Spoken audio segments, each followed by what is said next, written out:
All right. Here we go. Clap one on three. One, two, three.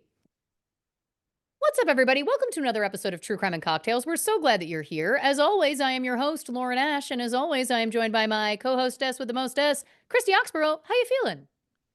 Fucking great. Fuck yeah, man. Fuck yeah, man. I'm with my favorite gal. Yeah. Um, my Flyers won this evening.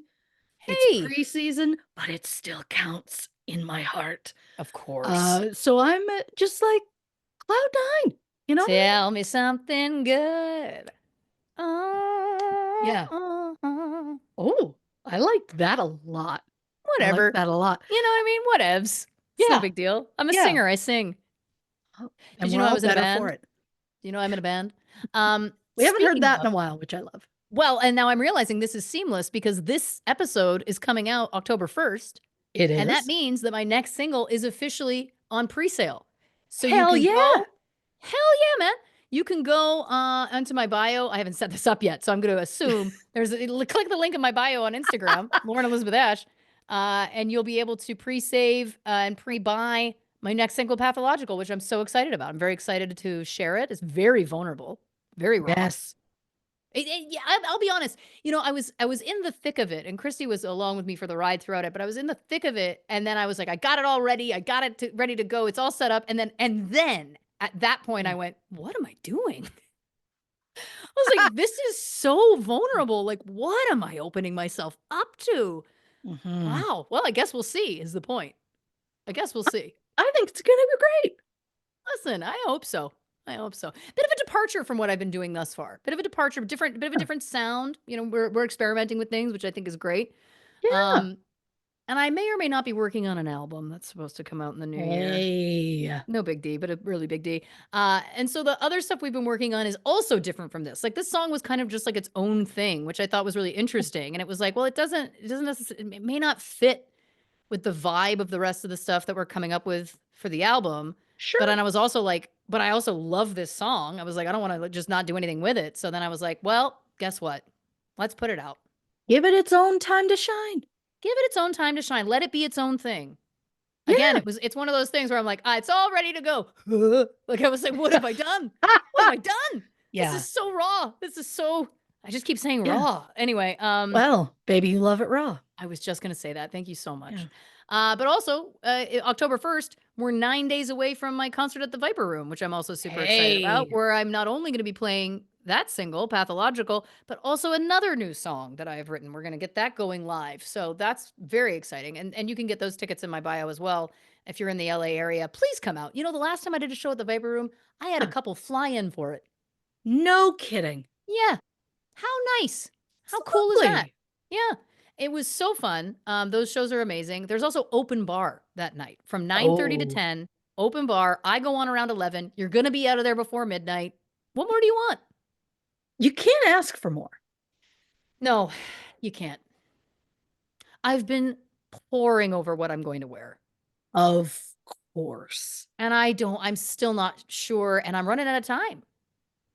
I get that. I get that. I mean, I say I get that, but really, when it comes to the current conversations in my home about what to wear, because we're bordering on spooky season, Thank you. the only conversation in my home right now is what's everyone doing Halloween costume wise. Right. And so, did my youngest choose the mascot for the Boston Bruins? He did. It's literally a bear that wears a Boston Bruins jersey. His name is Blades. It's not the point. So, did I order, like, realizing I only have so much time to have to, because this doesn't exist. Mm. So I have to make it. Did I find a woman on like Facebook Marketplace selling a Boston jersey for cheap so that I can put the guy's name and number on the back myself? Yeah. Did I go to buy him like a toque that looked like a bear and then realize it looked like a teddy bear, not like the bear of the mascot? So I ended up buying a pair of child bear slippers that I'm going to somehow cut into making a single hat head thing out of. Yeah, gonna be a fucking mess. Well, and this is also bringing us to a very important announcement, which is cosplay season is almost upon us. Yeah.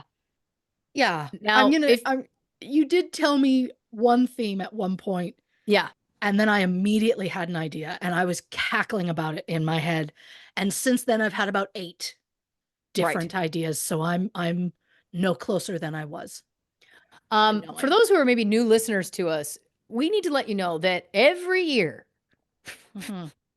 from end of October through to February, we enter a little something we call cosplay season. What's that? Well, we come up with different themed cosplays for Mhm. Halloween, Yep. for Christmas. Yeah, The theme is always somebody from Love Actually. And of by the way, course. there's a million characters in that movie. We've never, we're never going to run out. Yeah, And then I typically like to have a cosplay for my birthday. correct. So we do 2 Halloweens, right? Sometimes 3. Sometimes 3 because we do this over on Patreon as well. Yeah. And then the Love Actually one, and then there's typically one for my birthday. Sometimes we didn't do it. But I know what you're all wondering. For those of you who are new to us, why? Why do you do this? You Mhm. literally put all of this time and money into constructing costumes that you're going to wear over Zoom for like a couple of hours once. And the answer Yeah. is don't question us, bitch. You love us, Yeah. Yeah, that wasn't right? wasn't at all what I was expecting. Um, yeah, and I mean, yeah, you might be wondering, is it appropriate for a true crime podcast to wear lavish, sometimes outrageous costumes? And the answer is always. Yeah, listen, We here's like the to thing. balance the joy with the dark. So That's it. We have to sit in so much horror we doing do. this show that Yeah. if you haven't noticed, we like off the top not to. And I think that the Yeah. cosplay is another way for us to spark some joy. I Yeah. really love it. I really love putting costumes together. I really Oh, love yeah. like, building them and whatnot. Yeah. Um we did we've done so many of them, but yeah, again, it's just whimsy is the point. That's it. It Yeah. brings us joy, and I feel like that's why we started the show, was to have fun together. And so, why not continue to extend that by being two grown women who dress up in costumes 3 to 6 times a year for no good reason. Yeah. I don't think there's anything wrong with it. I'm also so sure there's nothing wrong with it that I'm not gonna look into what the percentages of costumes I've done, that I'm attracted to. Like, I'm not gonna do that. How many crushes There of mine have I dressed up as? And the answer is, well, at least 3. Yeah. I Yeah. can't look into it further because if it's more, I fucking Kurt Russell for. Listen, here's the thing, and unfortunately, my psychologist hat is just on all the time now, so Yeah. unfortunately, I can't remove it. It is interesting. It is interesting that you are typically drawn to playing people that Mhm. you're attracted to, and Yeah. I tend to be drawn to, playing other women, like playing women that I've had a couple of crushes that I've dressed up as too, don't get me wrong, my hands are not Well, I dirty, mean, there but was the time we dressed up as our Star Trek crushes. So that was correct. specific. We went into that Right, knowing it was gonna be and music crushes. crushes, like, but I'm talking if we Yeah. take those ones off the Oh, table, you know? I'd forgotten about the music crushes, bump it up to a 5, Yeah, but the way I'm feeling now, maybe 4. Um, yeah. I can't think about it. It was a moment in time. It was a moment in Yeah, time. yeah, but yeah, at one point it was like, "Pick your favorite Pixar character," and I was like, "I'm going with the hot one." There Yeah. shouldn't be a hot one. Well, that's the thing. I'm saying if the theme doesn't involve crushes, Mhm, and it's just like we get to choose anything from a world, I mhm. do feel like you have more of you tend to gravitate more towards choosing the man that you have a crush on, and I tend to Mhm. gravitate more towards, like, the woman that I want to be. I don't know. I don't Oh, listen, what did I just whereas this is the closest I'm gonna come to that man. see this? You're I'm unpacking some unpacking it. stuff. Yeah. Because I also I just get said that. out loud, I dress as the woman I want to be, which is not a connection I ever made before. Never thought that was the case. But now This if we is a beautiful thing on this show. start to look at mine, start to break mine down. Joy from Pixar. Uh-huh. Oh. Goldie Hawn in Overboard. Liv Tyler in Empire Records, like, guess what, Buttercup? You're not alone in a pathology, okay? We've both got one, clearly. Ow. Yeah. Oh It's my interesting because you said you god, felt and like I was Rex Manning. yeah, Maxwell Caulfield. yeah. Fuck. Oh, this is pathological at this Oh, which is also the name of my single, which you can pre-order or pre-save now. Please point. do a gal a favor. Yeah. Those iTunes purchases go a very long way. Thank you. Um, yeah, I think that's interesting because you just said that you think that's the closest you'll ever get to them. Is that what you were Yeah. saying? To embody them. I just assume that's the first thing I can think of is that's the closest I'm ever going to get to that crush. Like the Right. closest I'll ever be in his presence is just becoming him, which is another thing I don't love. Again, get the X-Acto knife because we got to cut some tape off of these boxes we're going to unpack. Yeah, Yeah, I mean, you just said a lot. That's interesting. I'm terrified of what I've just said. That's God, fair. and the thing is, I said I don't want to look into it, but now I'm sitting here in a hot sweat going, why don't I have a spreadsheet where I've written down everything we've done?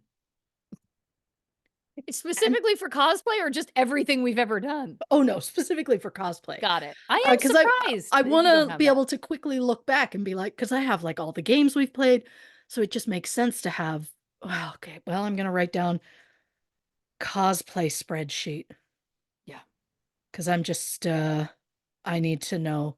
Um, I mean, if nothing else, Love Actually is where I'm saved because that's Yeah. I always choose to go as a I'm usually a pageant child, Right. which makes me feel better knowing I didn't go for a crush. But then again, who's my crush in that movie? Liam Neeson. Yeah, What's his Colin name? Firth. And the guy from Walking Dead. No? Andrew Lincoln. Yeah, No? I mean, I do love him with the whole cue card scene. Yeah, I'm not saying I him love in The that. Walking Dead, but I feel like that character you've always responded to. No? Oh yeah, yeah, yeah. I don't think I have like a lady boner for most of the men in that. Hmm.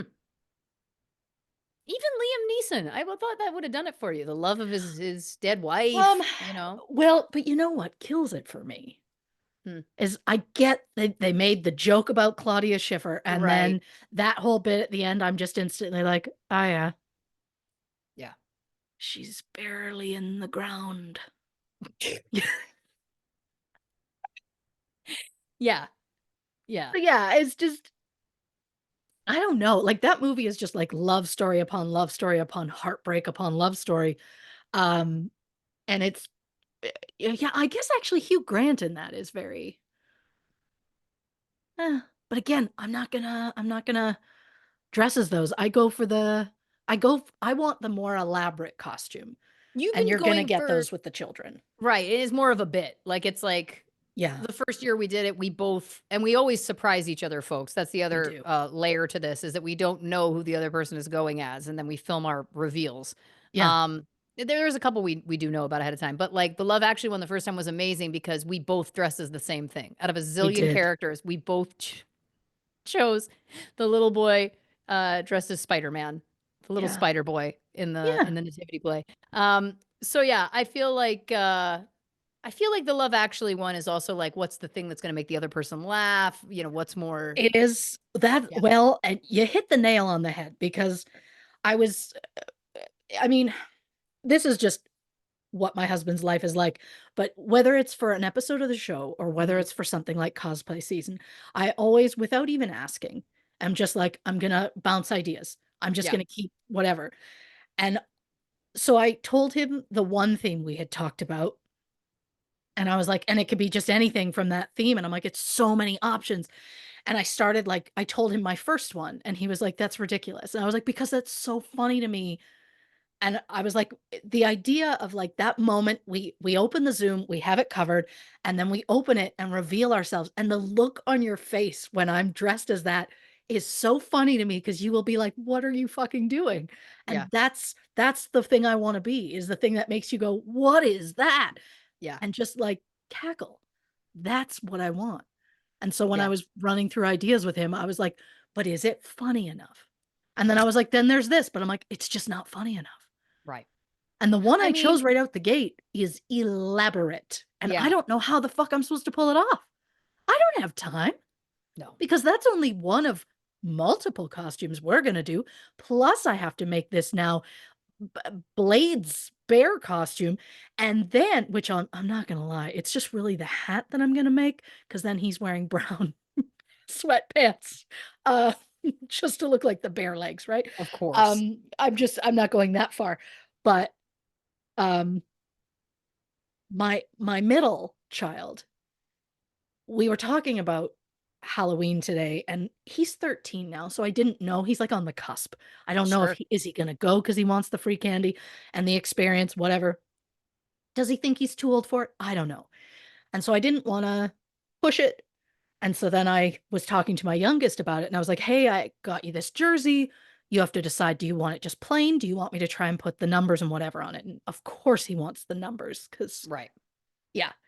And then middle child pipes in, "Well, great news. He thought of what he would like to be for Halloween." And I was like, "Cool. Let me take a look at it." He told me the character's name. I'm like, "I don't know who that is. It's a video game I do not play." Sure.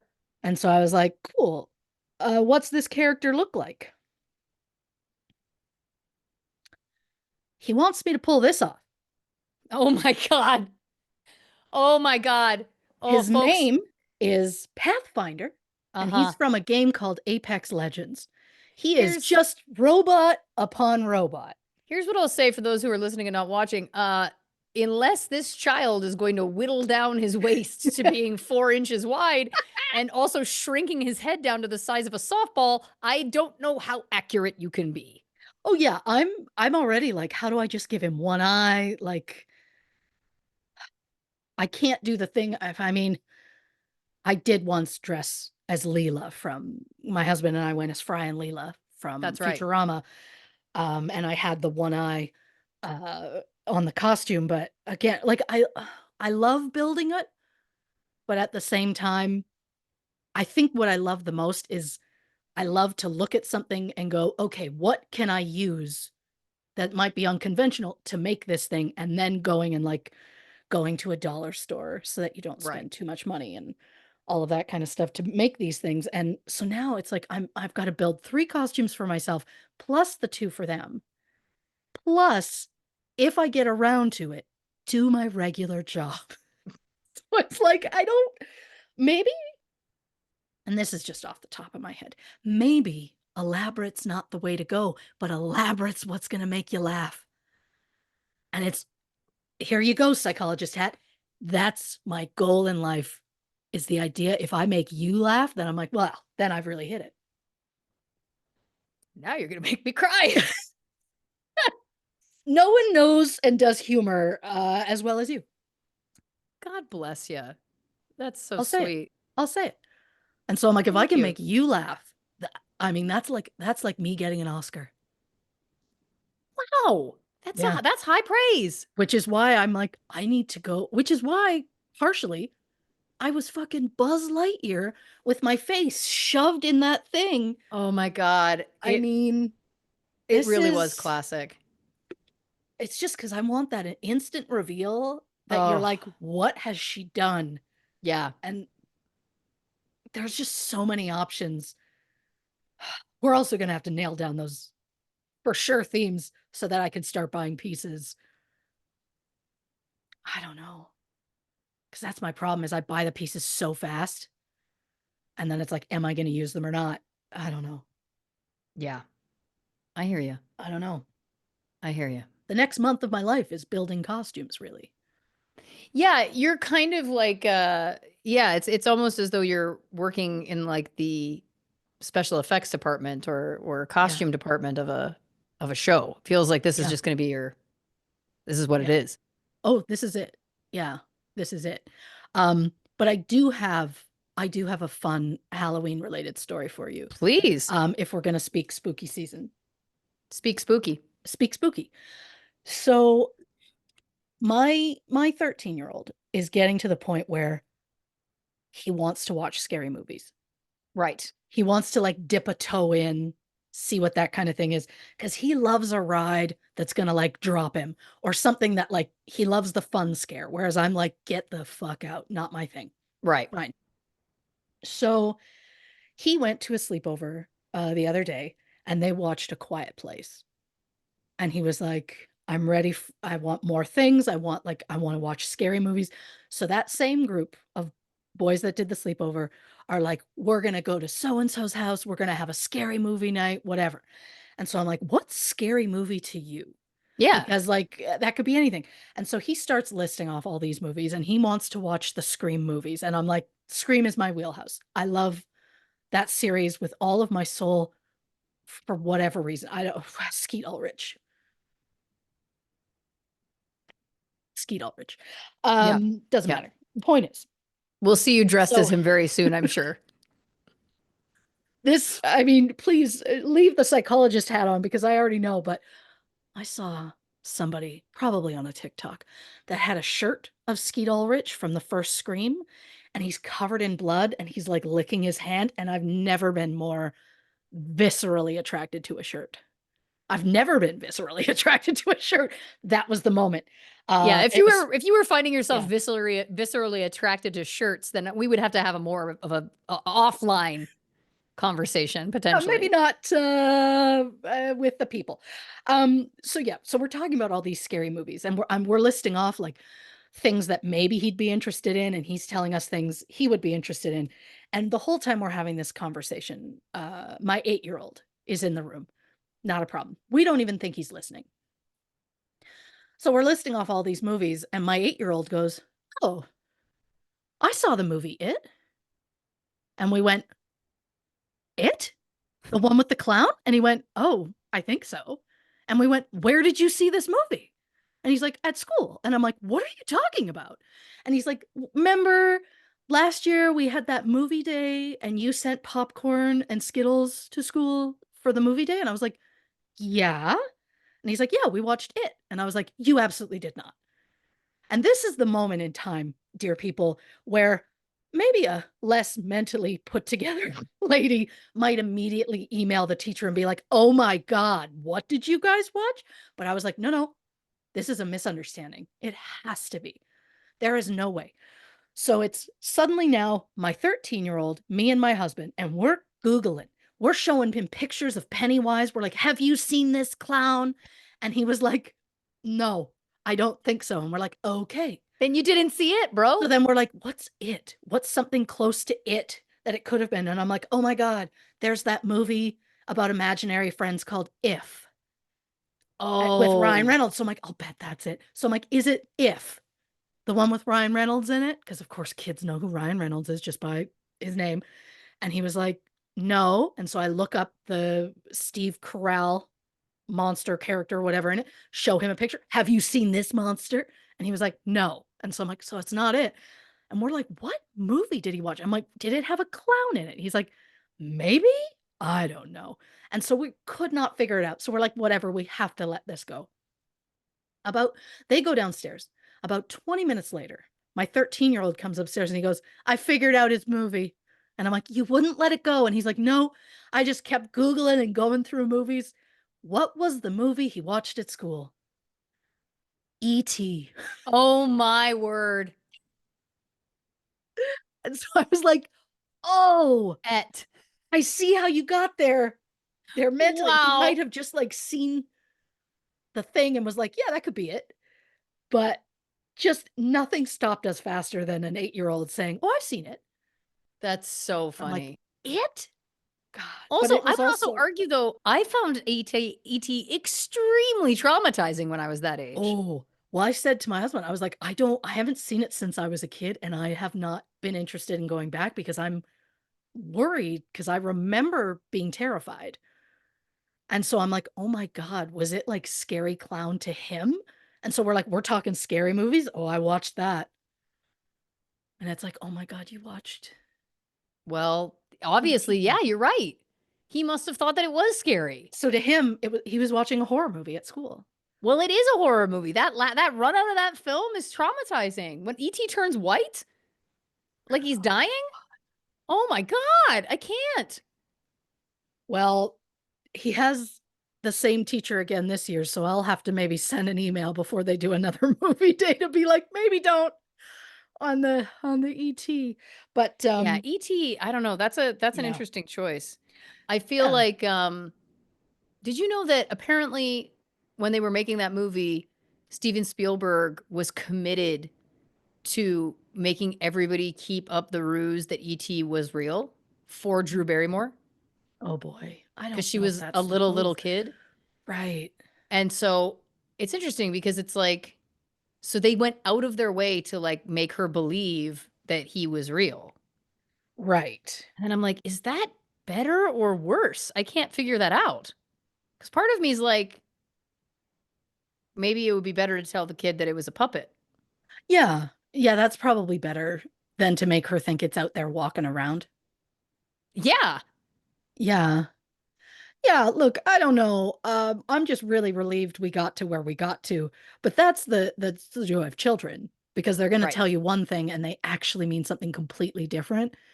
But the stoppage of my heart Yeah. to hear that he may have accidentally watched it when Yeah. Yeah. I Yeah. won't even. So No, it's like that's not great. But then how beautiful, charming of children that it's like, no, no, no, he meant E.T. I know. That's so Which funny. is adorable. But yeah, that would be scary movie to him. He's not a scary movie type of guy, but apparently that middle one is interested. He'd like to dip a toe, and I'm Of like, course. okay, you do you. Well, We'll it see. I feels like get it. this. It's the age, so I get Yeah. it. But It feels like the Scream movies could be like a decent speed. right, because they're I know not that. there's like some gore, but It's not the worst. I can handle it, yeah. which says a lot. Yeah. I feel like they're easier to palate than some of the other ones that are like The Hills Have Eyes, like that. Oh yeah, I've already have a list mentally of ones that I'm like, hopefully they don't do that. But Yeah. the house, the parent at the house that they're doing this at, I trust her. Just I don't even have to know. Like I trust her judgment, so I'm like, okay, we're cool. I'll You be do honest, you. I may have told this story on the podcast before. I don't know. But when I was like, I want to say 10, 9 or 10, I got invited to a birthday party at a boy's house. Um, Sure. and his dad did let us watch Child's Play 3. Oh Lord. And when I tell you for years after watching that movie, anytime I went into the bathroom or at my house or anybody's house, I would like open the little cupboard under the sink to make sure Chucky wasn't in there. I'd like move shower curtains to make sure Chucky wasn't in there. Now, Mhm. listen, this is again when we should have maybe picked up on the fact that I had an absolute anxiety disorder from the time I was a young child, but that's not neither here nor there. Also, nobody knew I Mhm. was doing this, so it was in private. But anyway, um, yeah, so, that it deeply disturbed me. It scared Mhm. me to the core of my being, and I Huh. feel like of all of them, like, also, listen, this dad maybe not the best judgment in that call, but then Sure. arguably in retrospect, I'm like, I guess it does feel like more of a benign one because it feels a little bit, like, campy or whatever, but long story short, it was a absolute trauma for me. Oh, and I'm being completely serious. Um, I cannot talk about Never Ending Story because once I get into things about Atreyu, I'm just not going to be able to handle what's happening. The I can't even talk about the quicksand traumatized me so hard. Oh, I yeah. stopped that movie and I never went back. And that was like 30 plus years ago. I still can't to this day. I don't care how lovely the rest of that movie is. It traumatized me so hard Yeah. that I'm like, nope. And it was one of those, it was put on, and then the parent left the room and was like, they're good. The TV's got them. And it's like, the TV don't got me. The I have not TV been let me got. down. The TV Yeah. has dropped me. Somebody needs to get in there. Like, and that's not a scary movie, but that moment was traumatizing to me. Yeah. Like the Wheelers from Return to Oz. I can't think about it. Do I often think about those little trees that had little lunch pails on the trees? I don't Mm, know if you ever saw Return to Oz. Um, no. Lunch pail trees, I think about it easily once, twice a week. The Wheelers in my nightmares to this day. Well, you know, I had a recurring nightmare in the 80s. I'm dating myself, and I vividly remember it. Oh. And the recurring nightmare, there was a series of commercials at the time featuring talking toilets. It was for like Oh, 1,000 yeah. flushes or whatever. And Yeah. I had this recurring nightmare Mhm. that I was in the back seat of our grandparents' moss green boat Chevy, whatever it was. It was this Sure. massive car. And I'm in the back seat, like on on the driver's side. And then Mhm. the talking toilet was in the driver's seat, would turn and look at me and go, "Stay there, kid." And it was like kidnapping me. And this is a recurring nightmare that I had. Now, like, we don't have enough time to get the X-Acto knife to unpack that box. Like, why was that the thing? Why was the toilet so, Mhm. I don't know whether it's because I feel like the toilet is like supposed to be a safe space and I don't like the idea of it being lucid. Like maybe that's all it was, Sure. which is fair. Like it's like it felt traumatizing to me, the idea that like I've sat Mhm. on that nude and it like it could have eaten me. Like I don't know. The idea that it's alive and that's where you put your bare butt is not ideal. Yeah, I feel like maybe Yeah. that's what it was. But that one really Yeah. that was another one that was very scarring to me for Yeah. sure. And then the I final one I Yeah. would add is it might have been the early 90s at this point, but the Nightmare on Elm Street, whatever movie it was at the time, was showing previews. And my mother, shout out to Mother Laurel here, she would get so angry because they would show commercials. They'd show previews for horror movies at like 5, 6 o'clock. And Oh, so there was these Nightmare on Elm Street previews that were running at the time with Freddy Krueger, who I don't need to tell you is yep. terrifying. He is. And then I started having a recurring nightmare about him. Now this is what's wild. In the nightmare, I'd be running from him and I'd be trying to wake myself up and I couldn't. I couldn't come out of the nightmare, which we now know is the plot of the movie, which I would have had no concept of at the time. So I love that my subconscious built Uh, a nightmare for me that was the plot of the movie. wow. Yeah. I know we said spooky season, but it's more like Christmas with all the unpacking we're doing.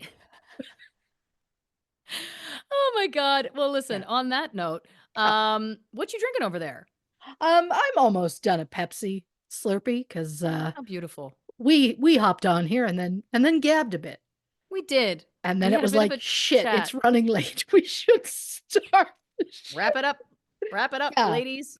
Yeah. Quit yip yapping. Yeah. Well, listen, I've finished a Diet Coke and I'm just doing a water, so I'm in that boat with you. Yeah. But listen, maybe I'll get something else at the break. Who knows? This episode we're talking about "Till Murder Do Us Part." Now, I'm assuming that is the name of a documentary. I'm seeing that in the notes. It's a 2023 Netflix documentary, "Till Murder Do Us Part." Yeah. I, of course, have no concept of this case, so I am excited to share this synopsis to get us all up to speed together right now.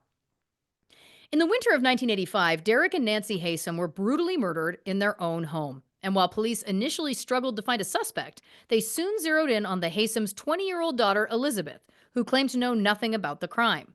But when police pushed to speak with Elizabeth's boyfriend, both he and Elizabeth fled the country.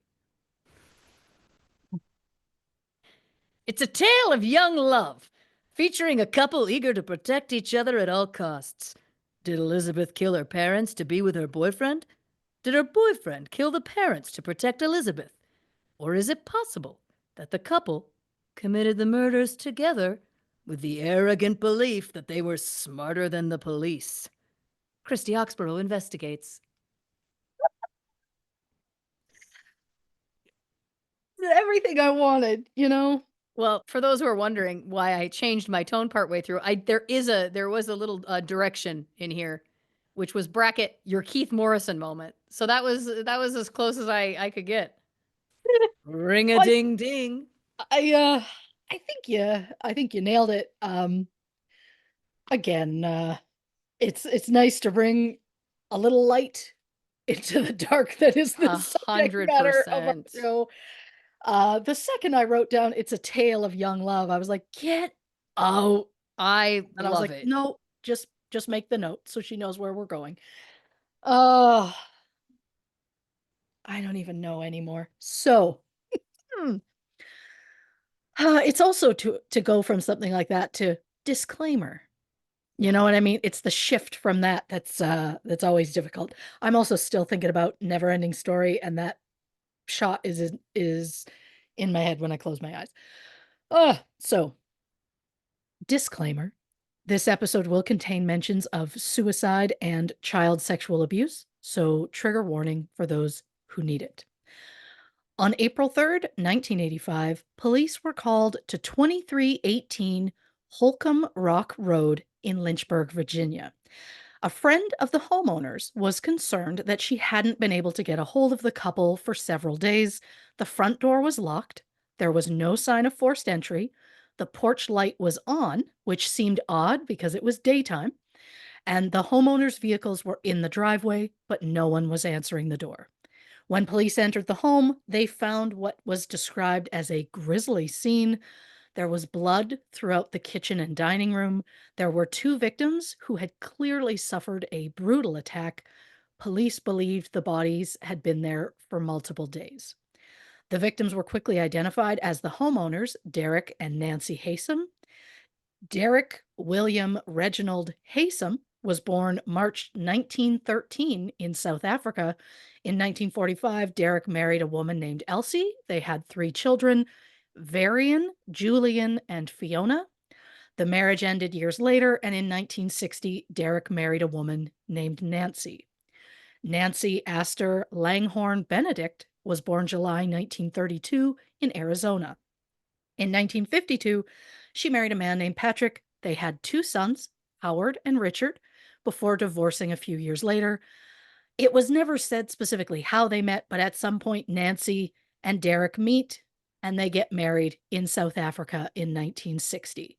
Nancy's sons both changed their surname to Haysom, and in April 1964, Nancy and Derek had a daughter, Elizabeth Roxanne Haysom. So at this point, she's about 10 years apart from her uh, next closest sibling. So the family spent time living in Luxembourg. They lived in Nova Scotia, Canada, where Derek ran a steel mill. They ended up in Virginia in the early 80s, where they purchased the house on Holcomb Rock Road.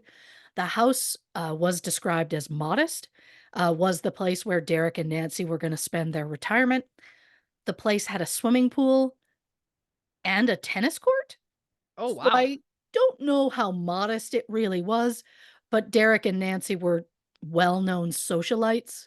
So, how modest was I really expecting it to be? Right. So, at the scene, there were two place settings on the table in the dining room, and two chairs had been pushed back from the table as though the victims had left the table mid meal.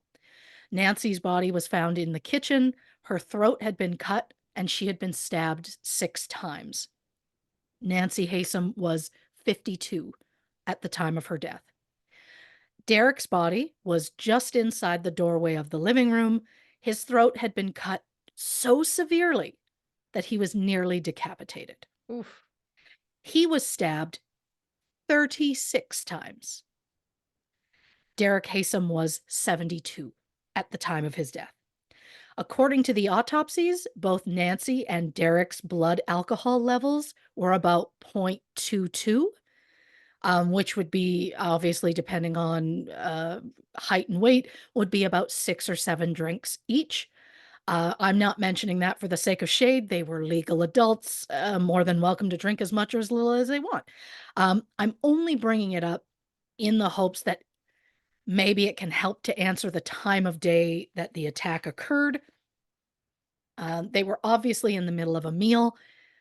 Does the blood alcohol level mean most likely it was like a supper in the evening as opposed to a lunch in the afternoon? Knowing the approximate time of day would be very helpful when it comes to checking the alibis, which we will get into later. There were footprints at the scene, including a distinctly patterned shoe print and a bloody sock print. Four different blood types were found, including the victim's A and AB blood. Some type of B blood was on a washcloth in the kitchen, and type O blood was on the screen door and in the primary bedroom.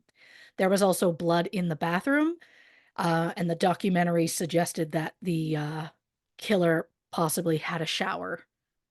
So I assume they meant like blood in the shower drain, but it was never specifically said. Right. Despite the bodies being found on April 3rd, it is believed Derek and Nancy were murdered sometime between March 29th and 31st.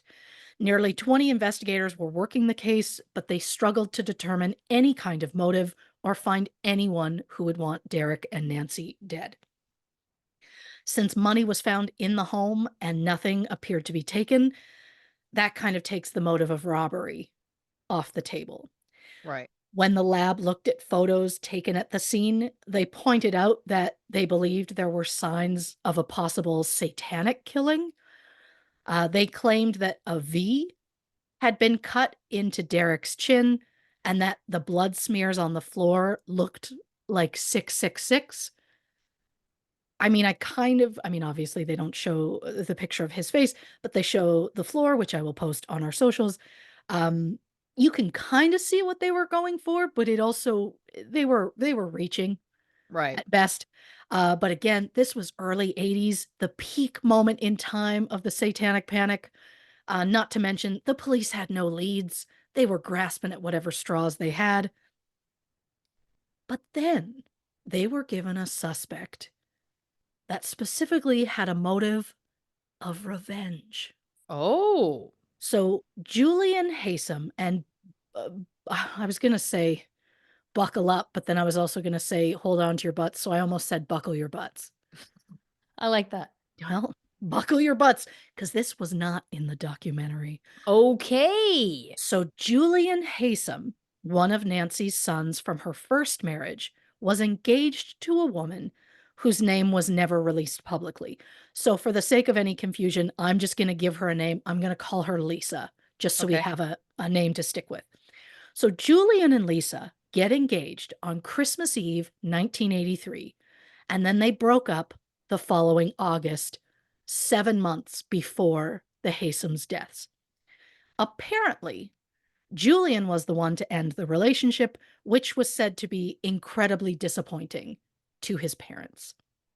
According to Oh. Lisa, according to Lisa's friends, after the breakup, Lisa took all the knives from her house and gave them to a friend because she was worried about the evil spirits that were chasing her. Oh dear. Yeah. When police spoke to Lisa, she admitted to still being in love with Julian and said she had a lot of hatred towards Derek and Nancy because she believed they were the reason that Julian ended things with her. A direct quote from that interview: I felt like I wanted to kill them, but I didn't. Wow. Yeah. During a second interview, Lisa told police that a few days after the Haysoms' memorial, their youngest daughter Elizabeth approached her and said, quote, I'm the devil, you're the sacrificial lamb. Okay. Elizabeth absolutely denies that that conversation ever happened.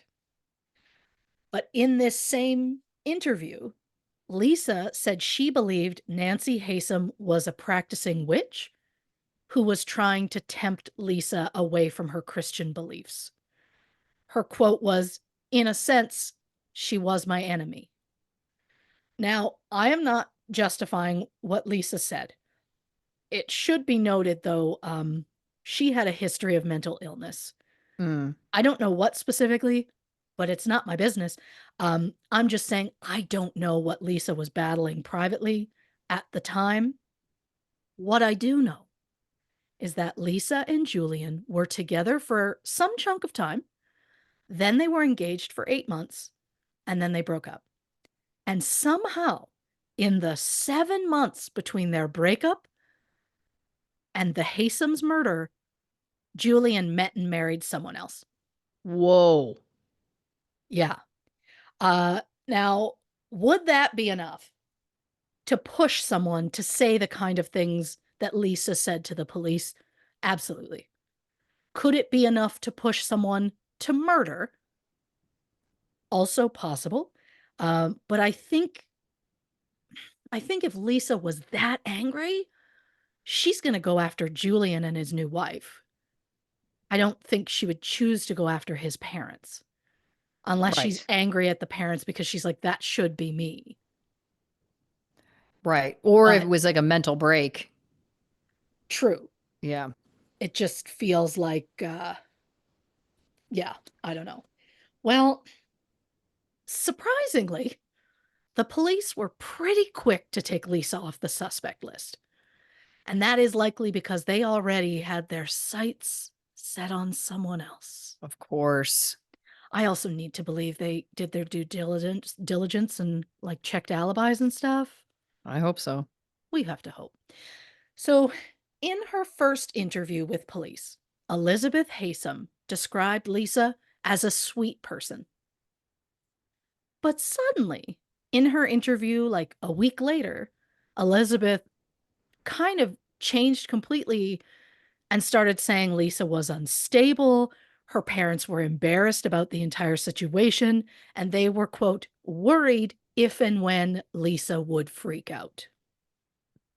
So, why would Elizabeth have a change of heart about Lisa? Could it be, allegedly, that Elizabeth realized the police were starting to look closer at her and she was trying to keep them looking elsewhere? And while it may seem surprising for police to look at the family when someone is brutally murdered in a way that shows like a lot of anger, statistically speaking, it's someone who absolutely knew the victim. Oh, yeah. Um, During her first interview, the police said that Elizabeth just did not really show any sort of emotion, but she was young, she was grieving, so they thought maybe she's just going through it. After all, she was 20 years old at the time, and because she was the only sibling living in town, Elizabeth was in charge of organizing the entire funeral. So it's safe to say she had a lot on her plate. So maybe Yeah. that's why she wasn't emoting like they expected. At the time, Elizabeth was a freshman at the University of Virginia in Charlottesville, which is about 68 miles northeast of Lynchburg.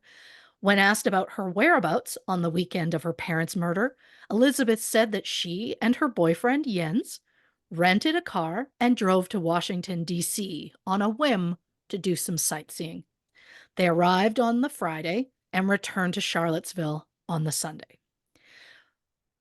But then police got a copy of the rental car agreement and they noticed that Elizabeth and Jens had put about 670 miles on that vehicle during their weekend away. But a trip from Charlottesville to DC is only about 120 miles.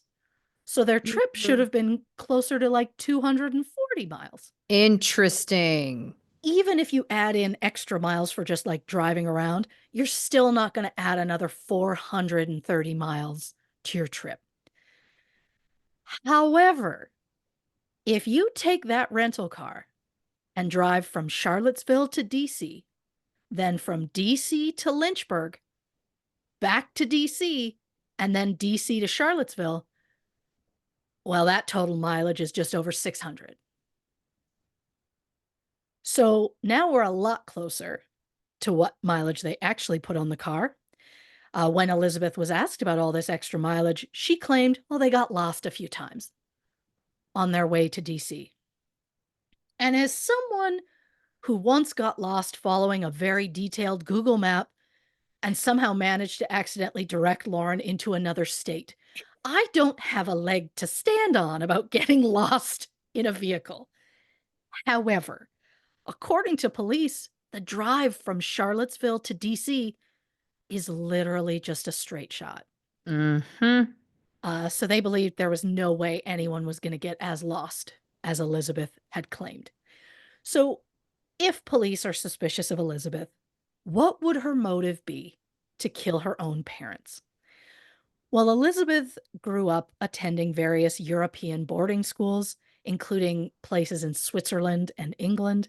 In the fall of 1984, she joined her parents in America, where she enrolled at the University of Virginia. At an orientation event, Elizabeth met an 18-year-old freshman named Jens Soering. He was born in August 1966 in Thailand. His father was some sort of fancy German diplomat. In 1977, Jens moved to the United States to attend a private high school in Atlanta, Georgia. He was just 11 at the time, and from the sounds of it, his family did not move with him. It sounds like he was just kind of like shipped there. Jens graduated from high school in 1984 and then soon enrolled at the University of Virginia. Elizabeth and Jens were both Eccles scholars, which is an elite group of highly intelligent people. Out of the approximate 21,000 students at the university, only about 200 are Eccles scholars. And if that's not impressive enough, Jens was also a Jefferson scholar, which is like an elite group within the elite group, because there are only about 20 to 30 Jefferson scholars a year. Oh, wow. So Elizabeth and Jens meet at this orientation event because Jens was interested in Elizabeth's roommate. Jens later described Elizabeth at this first meeting as unlike anyone he'd seen before, said she had short, spiky hair, she smoked, he didn't know anyone who smoked. And then a direct quote from him, she looked, quote, like she didn't wash.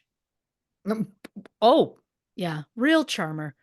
Not surprisingly, Elizabeth's first impression of Jens was that he was rude, hostile, aggressive, but brilliant. Elizabeth and Jens didn't start hanging out until late October, and they officially became a couple in December.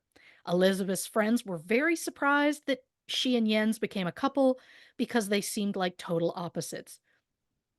Not to mention the fact that her friends outright did not like Jens because they said he was hostile, argumentative, and arrogant.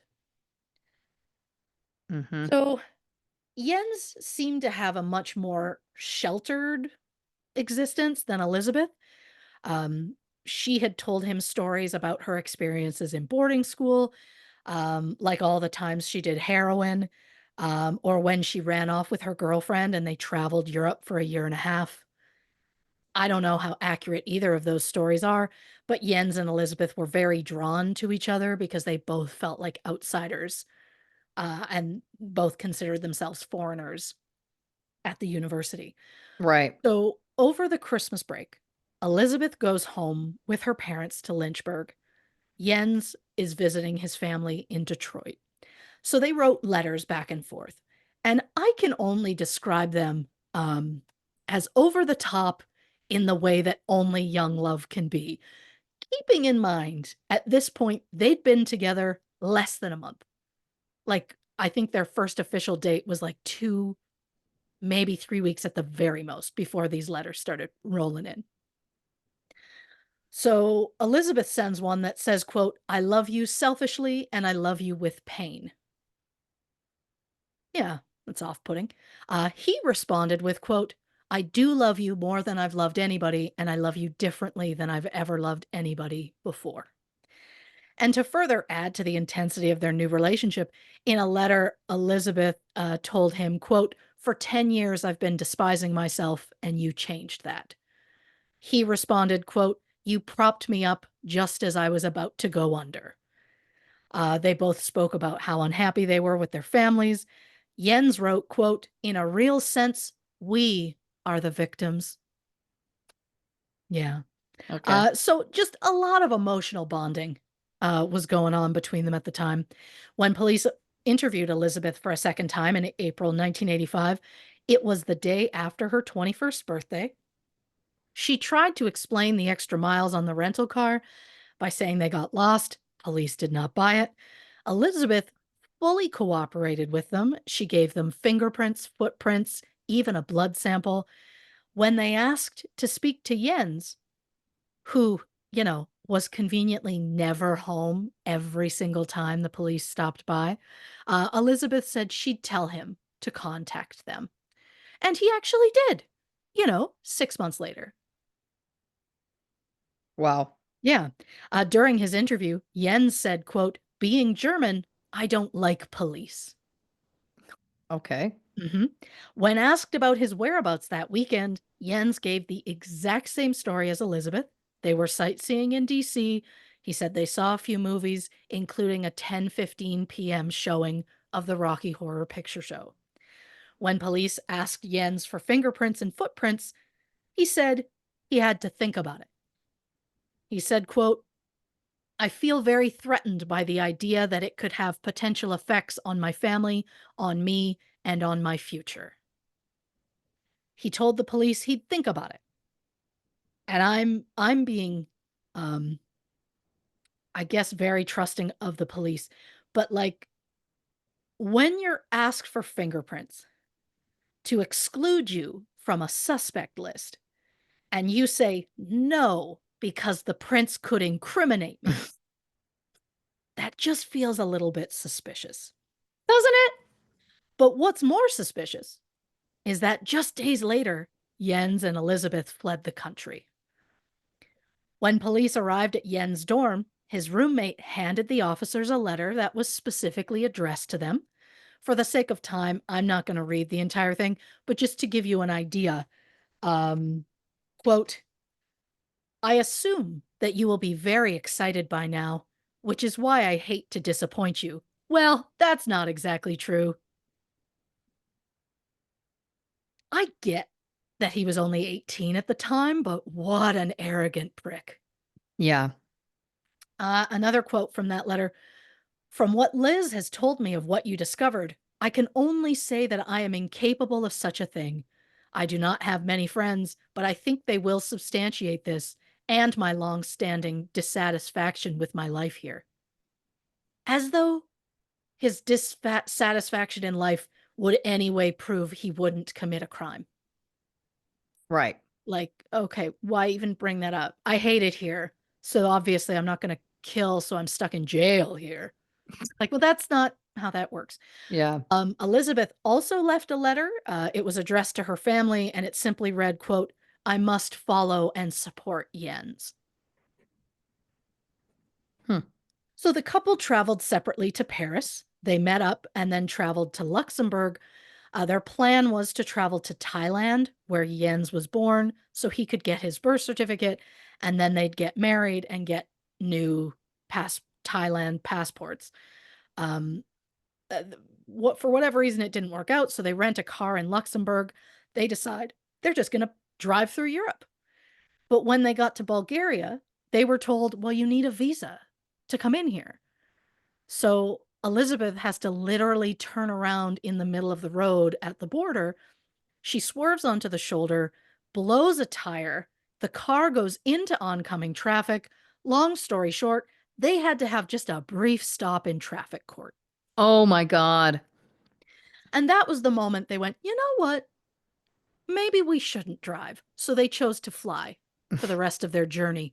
Unfortunately for them, traveling costs money. And at this point, they were kind of running out. But they couldn't get jobs because they were convinced at this point that there was like a worldwide manhunt going on for them. There was not. No one outside of fucking Virginia had a Right. clue who they were. But of course, in their minds, everyone's looking for us. We can't use our real names. We're screwed. Right. So they manage to get to Thailand. They get so many fake IDs. They get fake driver's licenses, fake student IDs. Then they settle in London. They use the fake IDs to get a checkbook. Then they go to stores, buy a bunch of clothes, write the store a check, and a day or so later, return the clothes and get cash. And if that seems like an impossible scheme, somehow it worked. Investigators estimate the couple made about £6,000 through that scheme, which is equivalent to about £24,000 in 2024, which Wow. is like 32,000 US dollars. So this was clearly a massive scam. And in April 1986, 6 months after they first fled the US, a store security guard caught on to what they were doing and called the police, who arrested Elizabeth and Jens and then searched their apartment.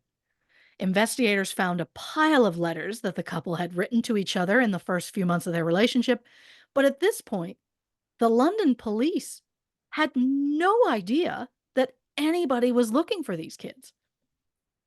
Then one of the London investigators was like, I'm going to read through these letters and figure out what the deal is with these kids. And then he got really suspicious of something about them. So the investigator sees the name of specific Virginia police detectives and he gets a number for them. He calls them and he's like, hey, do the names Elizabeth Haysom and Jens Soering mean anything to you? And the detective's like, hell yeah. And then the investigator, without being, asked anything further, just goes, Elizabeth, are her parents dead? And the detective's like, yeah, actually. And then the London guy's like, shit, were they murdered? And he's like, how did you know? And he's like, yeah, you're going to want to get here. So that Virginia detective gets on a plane, goes immediately to London to interview Elizabeth and Jens. How did he know that her parents were murdered? Well, the answer is from those fucking letters. Oh no. Again, there's just so many pages of those letters online, and I can't even begin to get into all of it. Just some examples. December 21st, 1984. This is about 3 months before the murders happen. Elizabeth wrote to Jens. She described her father as cold and her mother as an alcoholic. She said, quote, would it be possible to hypnotize my parents, do voodoo on them, will them to death? Another quote from that letter, why don't my parents just lie down and die? I despise them so much. And then, the really damning quote, we can either wait until we graduate and we leave them behind, or we can get rid of them soon. Wow. Yeah. Jens responded with a letter 10 days later, writing, quote, I have not explored the side of me that wishes to crush to any real extent. I have yet to kill, possibly the ultimate act of crushing. He also added, quote, love is a form of meditation and the ultimate weapon against your parents. The word weapon, for whatever reason, was in quotations. He also said, my God, how I've already got the dinner scene planned out. Oh boy. Okay. Just a reminder that based on the crime scene, police believe Derek and Nancy were interrupted during a meal when they were attacked. Then we learn in early 1985, Derek and Nancy went to Charlottesville to have lunch with Elizabeth and Jens. They absolutely grilled that kid about his family, his background. Um, in the end, they outright told Jens he wasn't good enough for their daughter, and they just said they outright did not like him. So one of the Virginia detectives travels to the UK. He sits down with Jens and Elizabeth. Elizabeth refuses to say a word. She won't say anything. Jens refuses to have a solicitor and then just outright confesses. He admits Elizabeth stayed in DC. She bought movie tickets and room service at the hotel to act as an alibi, while he drove to Lynchburg and murdered Derek and Nancy Haysom.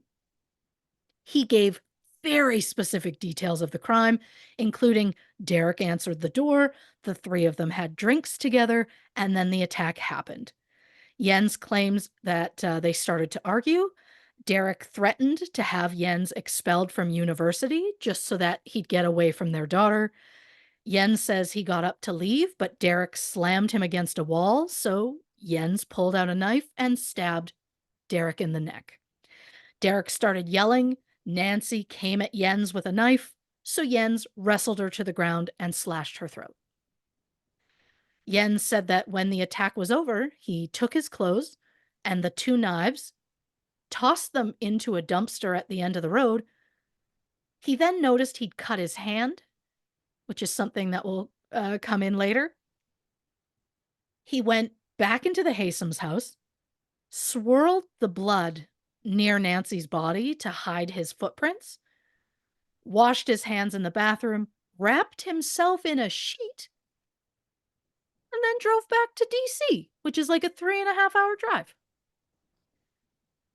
He said, quote, I fell in love with a girl. We talked about killing her parents.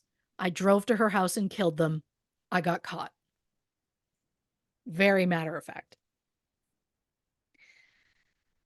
So they both clearly, I mean, they're already arrested for the money scheme. But now they're like, well, I guess we're going to need to get them to the States and put charges for this murder. Um, so while we're in the middle of thinking of all that, just 5 months after the confession, Elizabeth sends Jens a letter telling them the relationship's over and she's just going to plead guilty to the crime. Whoa. Elizabeth was then extradited to the US in May 1987, where she pleaded guilty to 2 counts of being an accessory before the fact to first-degree murder. During a 5-day-long sentencing hearing, Elizabeth said she was just as guilty of the crime as Jens. She said, quote, my parents died because Jens and I were obsessed with each other and he was jealous of anything else in my life. Elizabeth said Jens went to Lynchburg alone and that when he returned, he was covered in blood, wrapped in a sheet.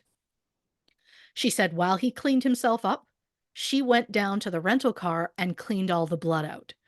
Elizabeth said Jens had a temper and she was afraid of him. When asked why she didn't go to the police, she said, quote, my first instinct was to save him. I would have done anything for him. When asked why she wanted her parents dead, Elizabeth said her parents weren't around much in her youth and it made her feel rejected. She was constantly shipped off to various boarding schools. And then when she started getting in trouble with drugs, likely for attention, the school would contact her parents, and then her parents still wouldn't bother to show up in that moment for her. Then when Elizabeth started going to university, her mother did like a 180 and then started just smothering her with attention. And she'd randomly show up at the dorm to check on her. And she just felt this was all too much. After her arrest, Elizabeth then told police she'd been molested by her mother and that her father knew about it and did nothing. When asked about it during the hearing, Elizabeth said she didn't want to speak about it publicly, as though you have a choice at a hearing. But there were claims that Nancy had naked pictures of her daughter hidden in her bedroom, pictures that were apparently from Elizabeth's early teens. Jens claims that he saw the photos at one point, but we don't know if they truly existed or not because Elizabeth then later claimed that she actually lied about being abused. Interesting. She admitted to exaggerating about a few things. For example, she claimed a publisher offered her $25,000 for a book. No, they didn't. Mm. She claimed she was part of the school ski team. She was not. She claimed she was constantly just doing heroin and she had a massive drug debt. Well, then she turned around and said, well, the only drugs in this country I've ever done is pot. And then at one point, she claimed she was diagnosed with a brain tumor, which she was not. Interesting. So, regarding the abuse, during her hearing, Elizabeth outright said, actually, no, that didn't happen. To lie and exaggerate about something is one thing, but to lie about being a victim of abuse and blame your own mother is a horrifying level um, that I just can't believe she ever got to. But it also then just fully calls into question how much we can trust what Elizabeth is saying. During an interview in June 1986, Elizabeth drew a picture of the knife that she claims Jens bought to commit the crime. But then in court, she claimed she never saw the murder weapon, saying, well, he bought it on his own sometime during the same month of the murders. And then a lawyer pointed out, well, you drew a picture of it at one point. Now you're saying you've never seen it? And then Elizabeth said well, she purposely lied to investigators to try and confuse them. Oh, great. And if she's lying to get the police to give a specific reaction, had she done the same thing to Jens during their relationship? Did she tell him she was abused so he'd get angry enough to kill her parents in some sort of twisted way of saving her? In one of Elizabeth's letters, she wrote, quote, I had always believed that I made men fall in love with me so I could screw them physically and emotionally and take all the hatred I felt for them by humiliating them. I despised their cheap lust and easy passions, and in the end, I made them hate themselves for loving me and the torture I inflicted. Wow. Yeah, 20 years old, by the way, writing that. Yeah. When asked if that is what she did to Jens, Elizabeth said no.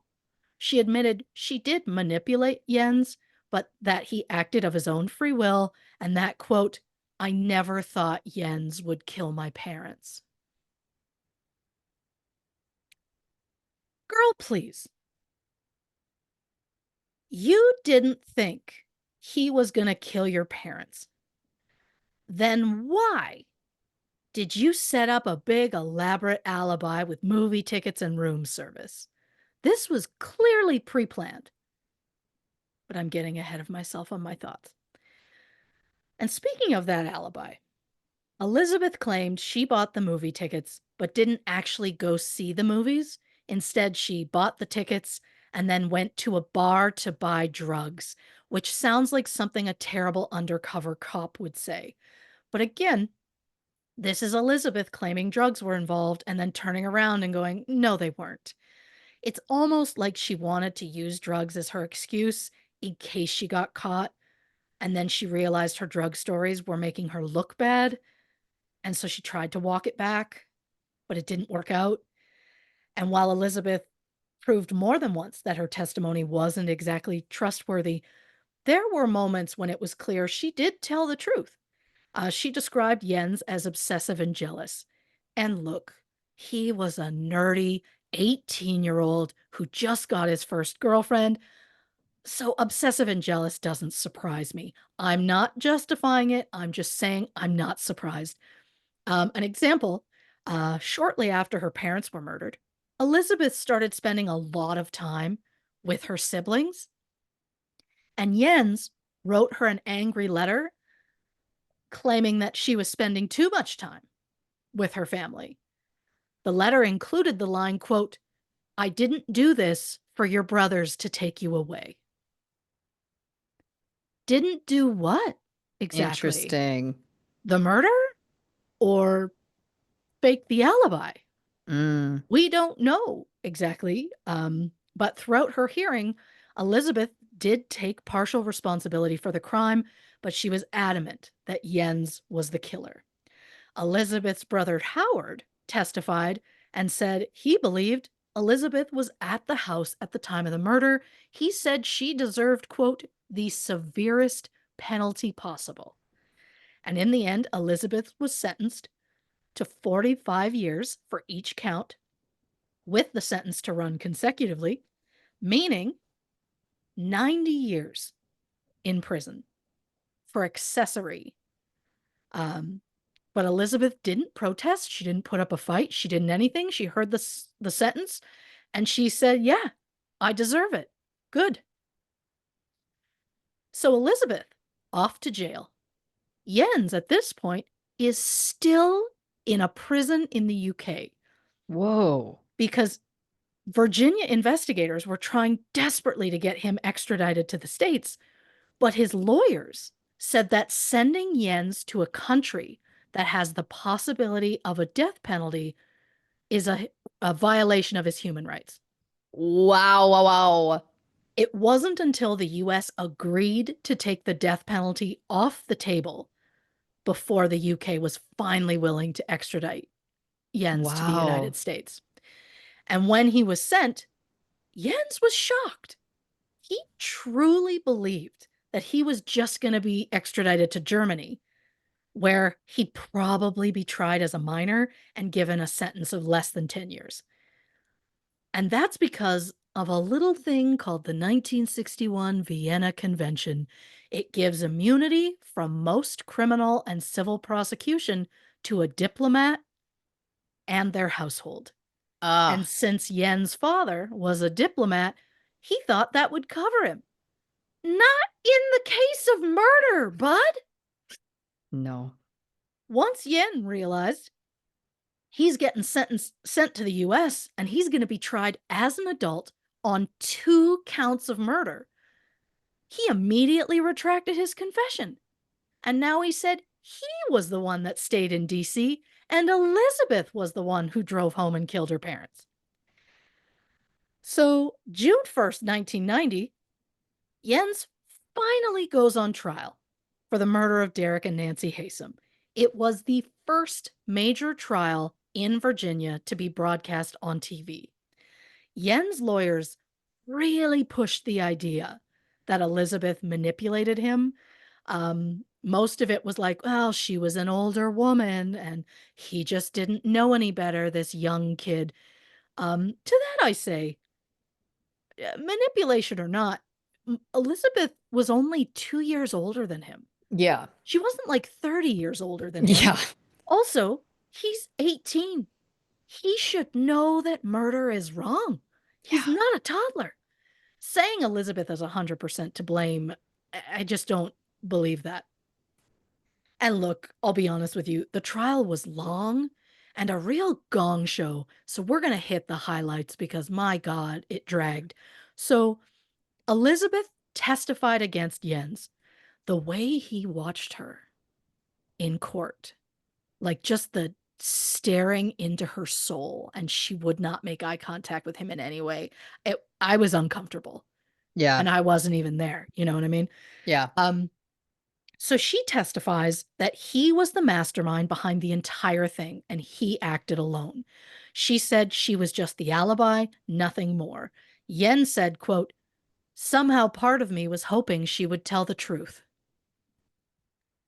And while the prosecution claimed that Yen's footprint was an exact match to the bloody sock print found at the crime scene, a sock print isn't unique to a person. So it's not, you can't just be like, aha, that was Right. him. Especially because when you see a picture of the bloody print versus the print they used to match up to his, they've like straightened it up and like tightened it a little better. So it just felt very like, are those the same prints that were Right. matching? I mean, uh, they're doing their best. But so if we're saying the sock print was his, fine. But there was also a shoe print at the scene, but the shoe print was too small to be Yen's. So who else could it have been? Well, Elizabeth suggested it was her mother. She said, quote, "I believe my mother walked in her own blood." The shoe print was like a running shoe or like a tennis shoe. Nancy was wearing heels. Mhm. So it absolutely wasn't Nancy. But you know who it could have been? Maybe Elizabeth. Mhm. Her feet were a similar size to the print. But for some reason, the police never checked any of the shoes that Elizabeth owned at the time for comparison, which feels like a real missed opportunity. And now we just will never know Yeah. whose shoe that was. Just like we're never going to know whose blood was at the scene. As I mentioned earlier, police found 4 different blood types at the scene, including the victims, which were type A and type AB. There was type B on a cloth in the kitchen and type O on the door and in one of the bedrooms. Well, Jens happens to be a type O, and Elizabeth happens to be a type B. But according to the Roanoke Times, more than 40% of the population has type O blood, and less than 15% have type B. Therefore, it's more likely that Elizabeth was at the scene than Jens. Wow. But since Yen's blood type was found, the prosecution pushed, "Oh, his blood was at the scene." Even though we didn't verify it was his, we just knew it was the same type. Um, and this, of course, didn't happen during the trial, but years later, the blood gets retested, determined not a match to Jens. Not to mention, it was discovered, well, the samples hadn't been properly stored. The DNA profiles they've been bragging about were only partial. So it's possible all the DNA profiles they found were parts of the same profile. So it came down to them spending years being like, wow, look at all this DNA we have. It could be so many people. And then it's like, oh, it actually might just be the male victim. Oh my god. Yeah. So the whole DNA and blood from the scene was just a real mess. But again, that didn't come out till after the trial. But there was just honestly no better place to put it in my notes. Yeah. Um, but there's the fact that Jens outright confessed on 3 separate occasions. He gave exact details of the crime, but he did get some details wrong. For example, he said Nancy was wearing jeans, she was in a dress. And he also was completely wrong about the position of Derek's body. So is it possible the entire confession is a lie? Or is it possible he purposely added just enough incorrect details to make it seem like he was lying? Right. Because why would you confess to a crime you didn't commit? Well, according to Jens, he said, quote, "I loved Elizabeth. I believed the only way I could save her life from the electric chair was to take the blame." Jens claimed while he waited in DC, Elizabeth drove to see her parents. She came back to DC hours later saying she killed her parents because the drugs made her do it. Back throwing the drugs in there. And I'm less likely to believe that because Elizabeth had said the only drugs she was taking was pot. Not that I trust her completely anyway, but you're not going to get super high on marijuana and stab somebody 36 times. Like No. you're just not.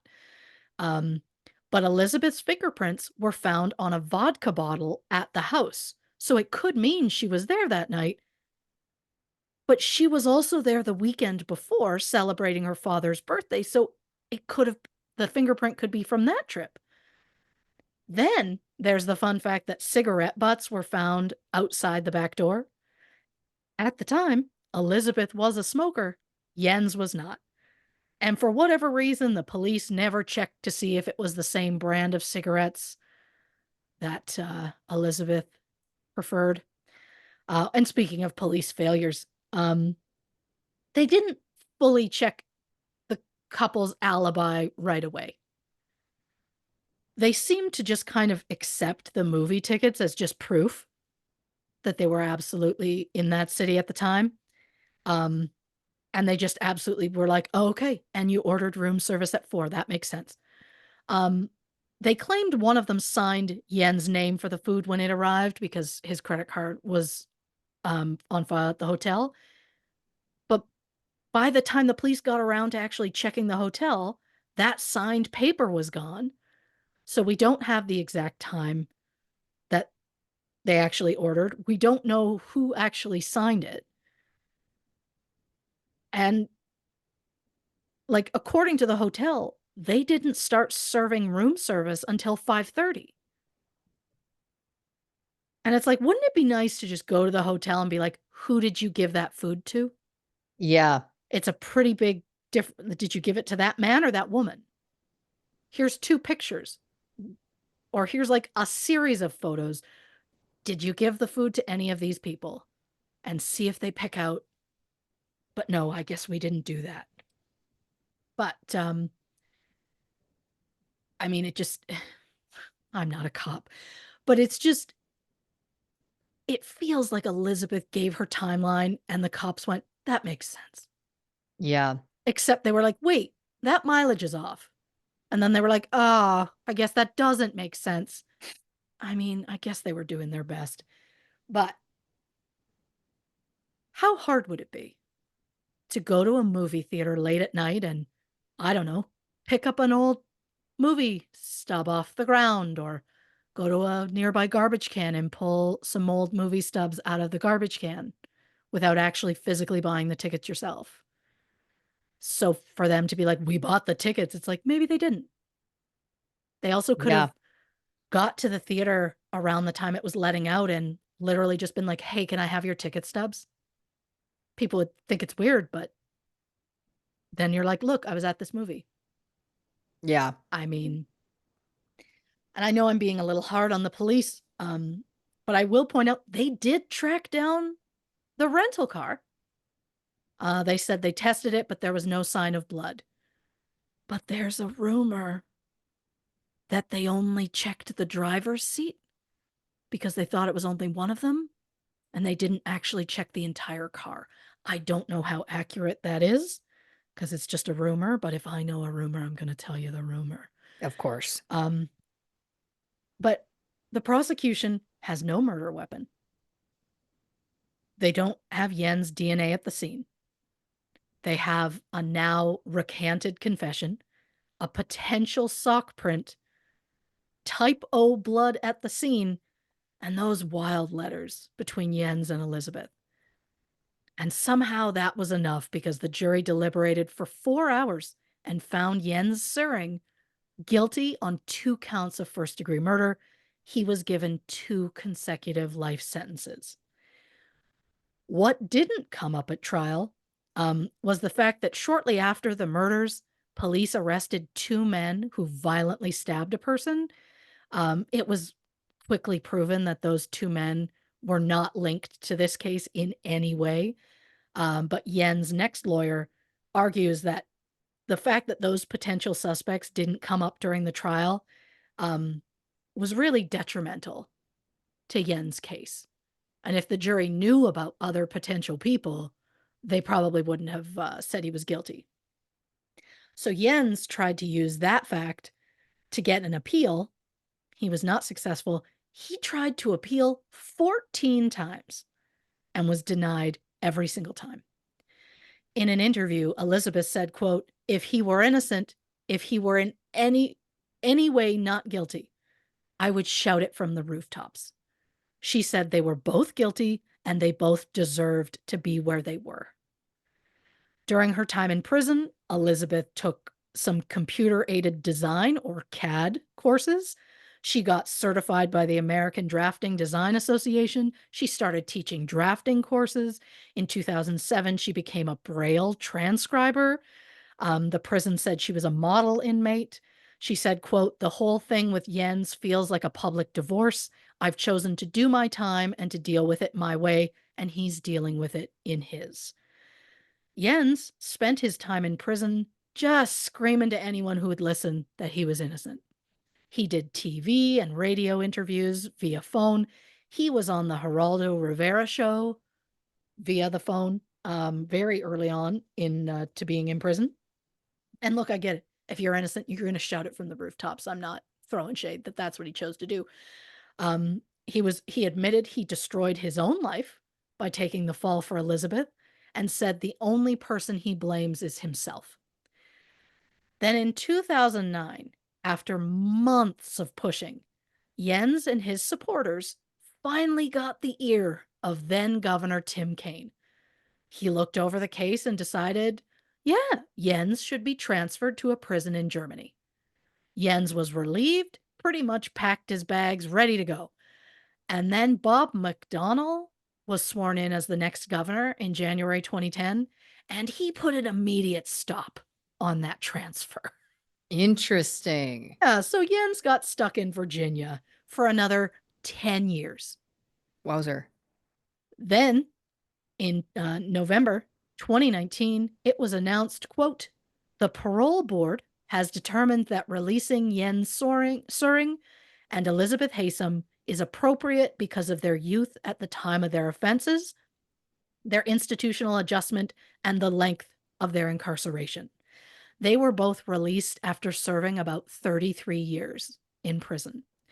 Elizabeth was deported to Canada because she holds Canadian citizenship, and Jens was deported to Germany. Neither is allowed back in the United States.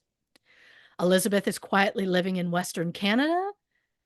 And as someone who is also quietly living in Western Canada, I find that fascinating. She has no contact with her paternal half siblings, but the half siblings on her maternal side have agreed to forgive her and have brought her into their lives only if she had promised to never do a public interview about the case again. They said, it's over, it's done, we want to move on. So far, she has respected their feelings, and she just is very quiet, private, never talks about it. Jens, however, is living in northern Germany. He's publishing books all the time about his time in prison. He'll appear on any talk show that will have him to remind people that he's innocent. At one point, he did publicly outright say that Elizabeth was the killer. But then Elizabeth's lawyers got involved, and now he legally cannot say that she's the killer when in Germany. Like, it's a very specific. When asked why he's still proclaiming his innocence, even though he's already out of prison, Jens said, quote, "If I were guilty and my only goal were freedom, I would have come out of prison, changed my name, and disappeared like someone else who we know who shall remain nameless but is living in Canada. Oh, Me, I did not do this thing, and I will not stop saying I am innocent. I will not stop." That to me sounds like you absolutely blame someone other than yourself. yeah. Mr. I only blame myself. It's like, no, you don't. You have so much hatred for her. Not that you shouldn't. Do or don't. But my big question after all of this, who was the actual killer? Yes. Jens said it was Elizabeth. Elizabeth says it was Jens. But since there is motive and evidence that could suggest either of them as the actual killer, I think there is a very real possibility it was both of them. Derek was stabbed 36 times. Are we supposed to believe that one person attacked him and then what? Nancy just waited in line? She didn't run out the front door. She didn't grab a phone and call somebody.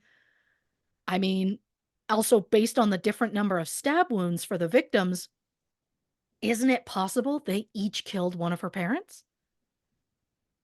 I mean, Yes. that makes sense to me. The shoe print and the sock print prove two different people were in that house during that attack because neither print belonged to either victim. Then there's those damning letters that they wrote to each other. Elizabeth wrote, quote, "I was truly appalled when you said, 'I didn't do this for your brothers to take you away. I thought we did it so I could be free.'" That line again for people in the back, "I thought we did it so I could be free." Jens replies, quote, "I do regret having done this very much." Jens says, while the letters prove they were both somehow involved, they don't prove who did what. And while that is true, I just want to ask, very basic question. Why the fuck did you keep those letters? They were your biggest downfall. It was a stupid move by two people who were so incredibly smart.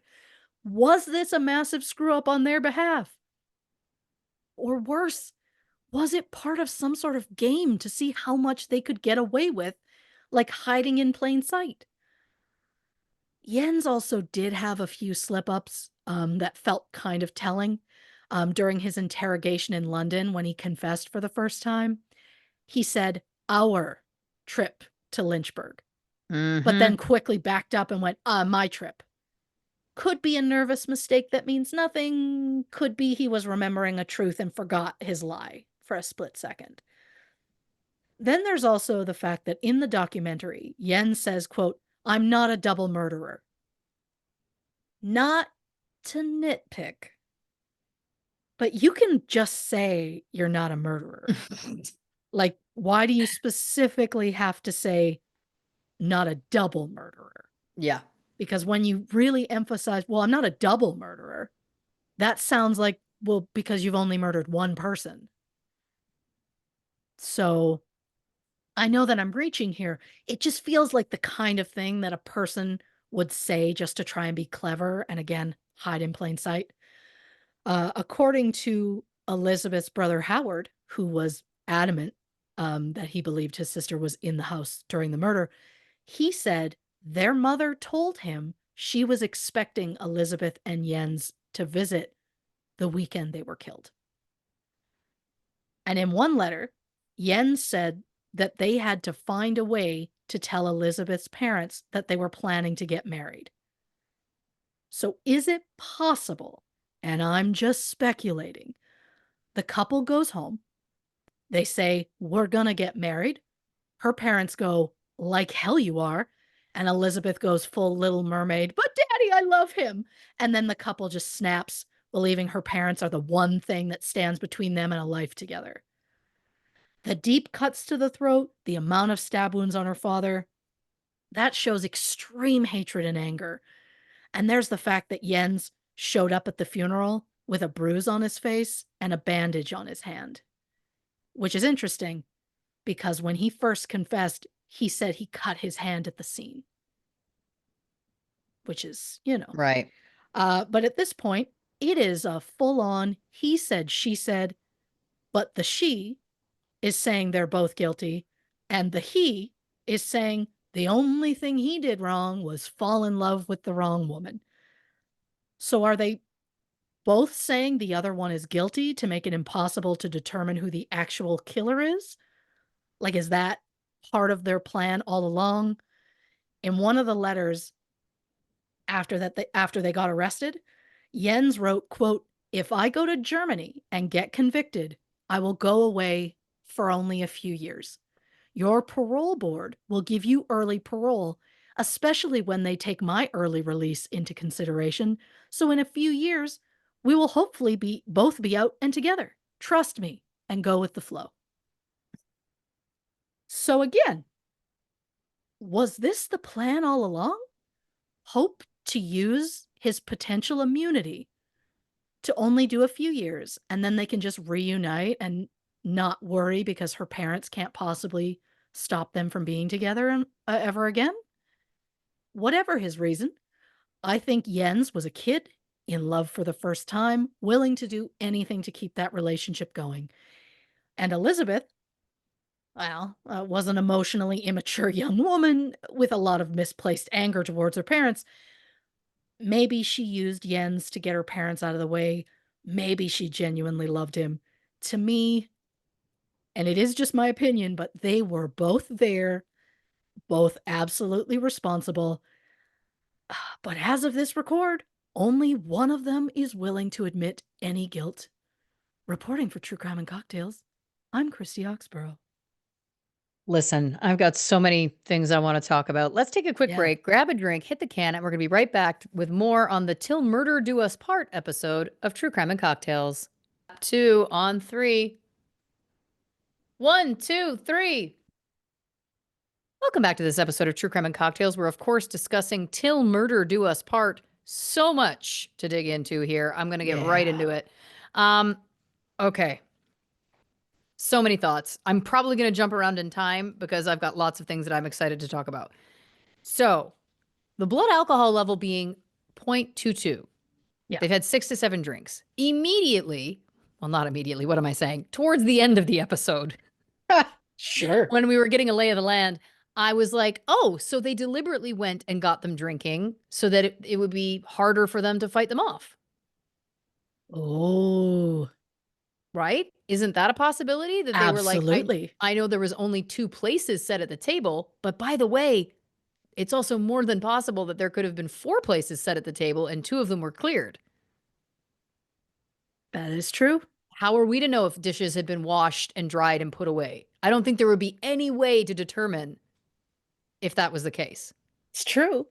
So, because when the story was originally that Jens had gone over, you know, one of the versions he told, it was like, I went over, I had a drink with them, and then I killed them.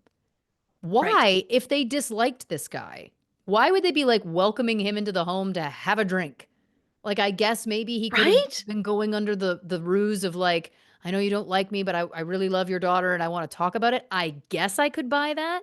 But to me, it seems more plausible that they both went over together to Yes. talk to them, got them drinking. Now, listen, I also could be completely wrong, but it just felt interesting to me because, to your point, we don't know what time of day this was that this happened. And 6 to Right? 7 drinks, which, by the way, zero judgment here, sounds like a good time. Um, Yeah. but that amount for people who, seem to be, now 52 is not by any means old, but 72 is, you're maybe slowing down a little. That Sure.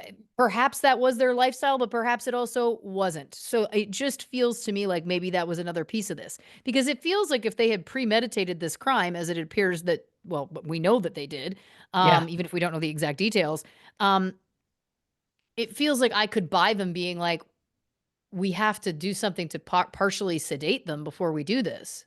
I mean, also the idea Right? of a like 19-year-old kid going like, "No, no, I got it, hun. I'll just go murder both your parents." Like, I'm going to go out on a limb here and say like, I don't know that that would be an easy feat to do on your own. Murdering two people? Gun? If you had a gun? Absolutely. Totally plausible. But a Sure. stabbing crime? A stabbing death? To your Yeah. point, is he stabbing one of them while the other just waits? Like, I don't buy it. To be honest with you, from the very beginning, my gut was that they did this together. Full stop. Agreed. Um, and listen, I'll go through my notes because again, I'm gonna build to something here. All right. So the details of this Lisa character, which I know is a pseudonym, but I mean, what are the chances of that? It would have been so easy to pin this crime on her, Well, potentially, yeah. given her. I'm glad that that didn't happen, but um, they could have I'm gotten lucky there too. I'm genuinely surprised they didn't try for that. Yeah. Like Here's that another just thing. Here's a bonehead move. Why on earth would you rent a car where the mileage is going to be so easily caught? yeah. That's, to me, I understand maybe they didn't own a car, but like, don't you borrow a car to do that? Because what are the chances? Let's say they borrowed even her parents' car. I'm Sure. assuming they had a car. It sounds like if they had a house with a swimming pool and a tennis court, I'm going to guess that they owned a car. They had Um, multiple, yeah. right. So if they had taken the car for the road trip, it would have been much more difficult to pinpoint what the exact mileage was on that car the moment they left and the Yeah. moment they got back, right? Would it be 100%. impossible to figure out? No, but there would have to be a lot of things that went right in order for the police to even determine that. That was the big Yeah. that was like the smoking gun. So that was the first thing that hit me where I was like, that's wild. Um, okay. I'm gonna jump ahead and I'm gonna jump around because I'm too Right. excited to talk about it. There's 4 blood types found at the crime. Yes. And so, as we know, this is before DNA, but they knew the blood types. We knew that Jens was type O, Elizabeth was type B, and you told me that Nancy was type AB and Derek was type A. Yes. I So had to I do a just Google search on the break, but yes. fantastic. I decided to do just some quick like ninth grade science. And I was like, Amazing. "Oh, I'll just do up a Punnett square." And because we were talking about like, you know, if Elizabeth is type B, there's only 15% of the population that have that blood Mhm. type. Mhm. Again, like that could place her at the crime scene. I mean, it places someone at the crime scene. Um, but here's what's wild. So if Nancy is AB and Derek is A, there's a 50% chance that she would have type A blood, and there's a 50% chance she would have type AB. Interesting. So here's what's interesting about that. At first you go, well, that could exonerate Elizabeth. If her parents' blood types couldn't possibly produce her blood type. But then you also have to remember her mother is AB. So she could have gotten her B blood type from her mother. It would simply mean that Derek is not her father. Interesting. This I offer because I was thinking about, again, I thought in this moment I'd be like, and that's how she got her type B blood, and that proves she was in the house. Now I'm going, all of a sudden the plot thickens. Mm. Why was she sent away to boarding school her whole life? This is something that from the beginning I was like, oh, you were living, I know that they lived in Luxembourg, but then they moved to Canada, and you said Yeah. Elizabeth was a Canadian citizen. Yes. And then the family moved to Virginia. But that whole time, she was in European boarding schools, Yeah. far away. Her parents never visited. She would act out, do these things, clearly trying to get attention. They didn't go. Is it possible Elizabeth might not have even known? Is it possible, and I'm not trying to speak ill of the dead, obviously, Sure. that someone else was her father and there was tension between Nancy and Derek about that Sure. that then was extended and projected onto Elizabeth? You said yourself there's a 20-year age gap between the two of them. They Yeah. already both had other children. Now, listen, I would go on, I would say that, like, maybe I'm wrong, but I'm pretty sure the science backs this up, that it's like, if they had that kid and if all of these blood types are correct, then he couldn't be the father. She could be the mother, but he couldn't be the father. Fascinating. So now, on the flip, what if Elizabeth did know or overheard and then learned this detail about her life that they had potentially kept from her? Suddenly, the motive is building. Yeah.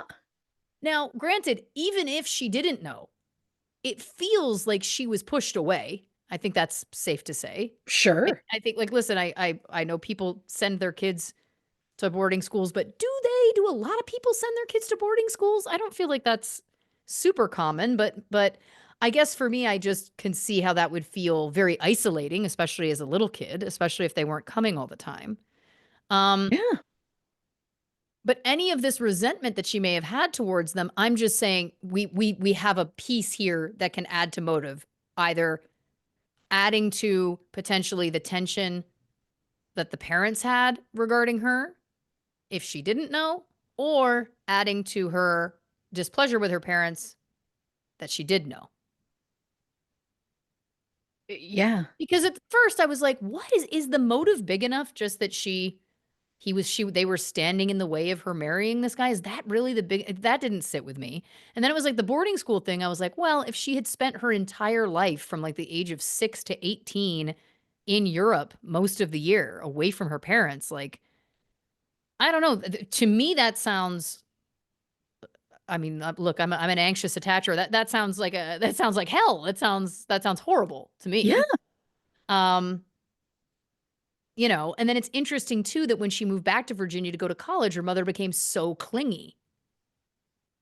There's just something, it feels like there's something else there. And all I'm offering is that if these blood types are all correct, I'm just saying, what's up with that? Fascinating. The Right? fact that you knew what it was called, the The Pundit Punnett Square. Square. Yeah, that's amazing. You said ninth grade, and my brain, like as soon as you said it, I went back, and I'm sitting in, I think it was like grade 11 biology. And again, I don't think you could do this now, but like he literally had like a pin, and we were all supposed to prick our finger and put our blood on a thing and then look under the microscope and figure out our blood type. I don't know my blood type to this day because I was too much of a chicken. And we had a real bleeder in our class who would just like dot his thumb on anybody's thing that we needed, like on a slide for us. So we didn't have to do it. But I also failed that class. It's fine. But am I fascinated to know what my blood type is? Sure. I Yeah. don't know a single person's blood type. Well, I guess now I know the 4 of these people, but Well, there you go. I just And love listen, that you worked it out.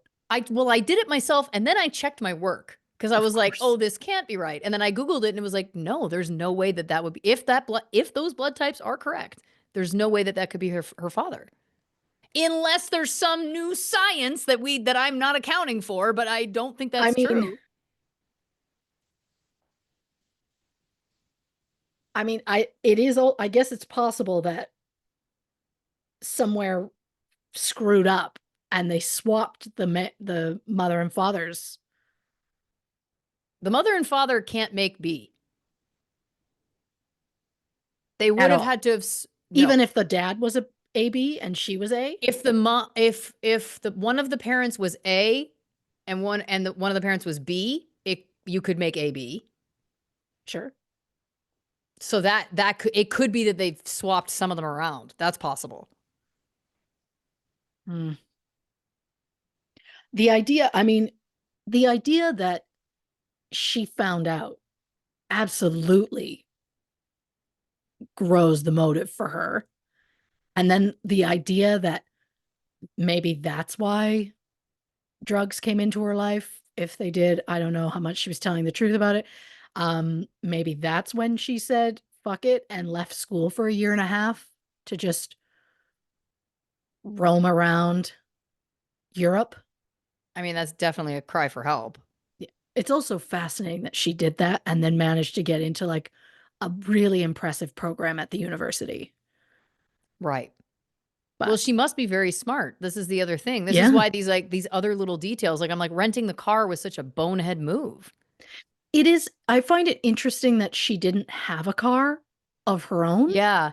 I would have thought that she would have, and then she could like travel home or whatever. But yeah, if they were going to do it, then rent the car, go to Washington, rent another car that nobody knows you've rented in Washington or in DC, drive that car home, murder, go back.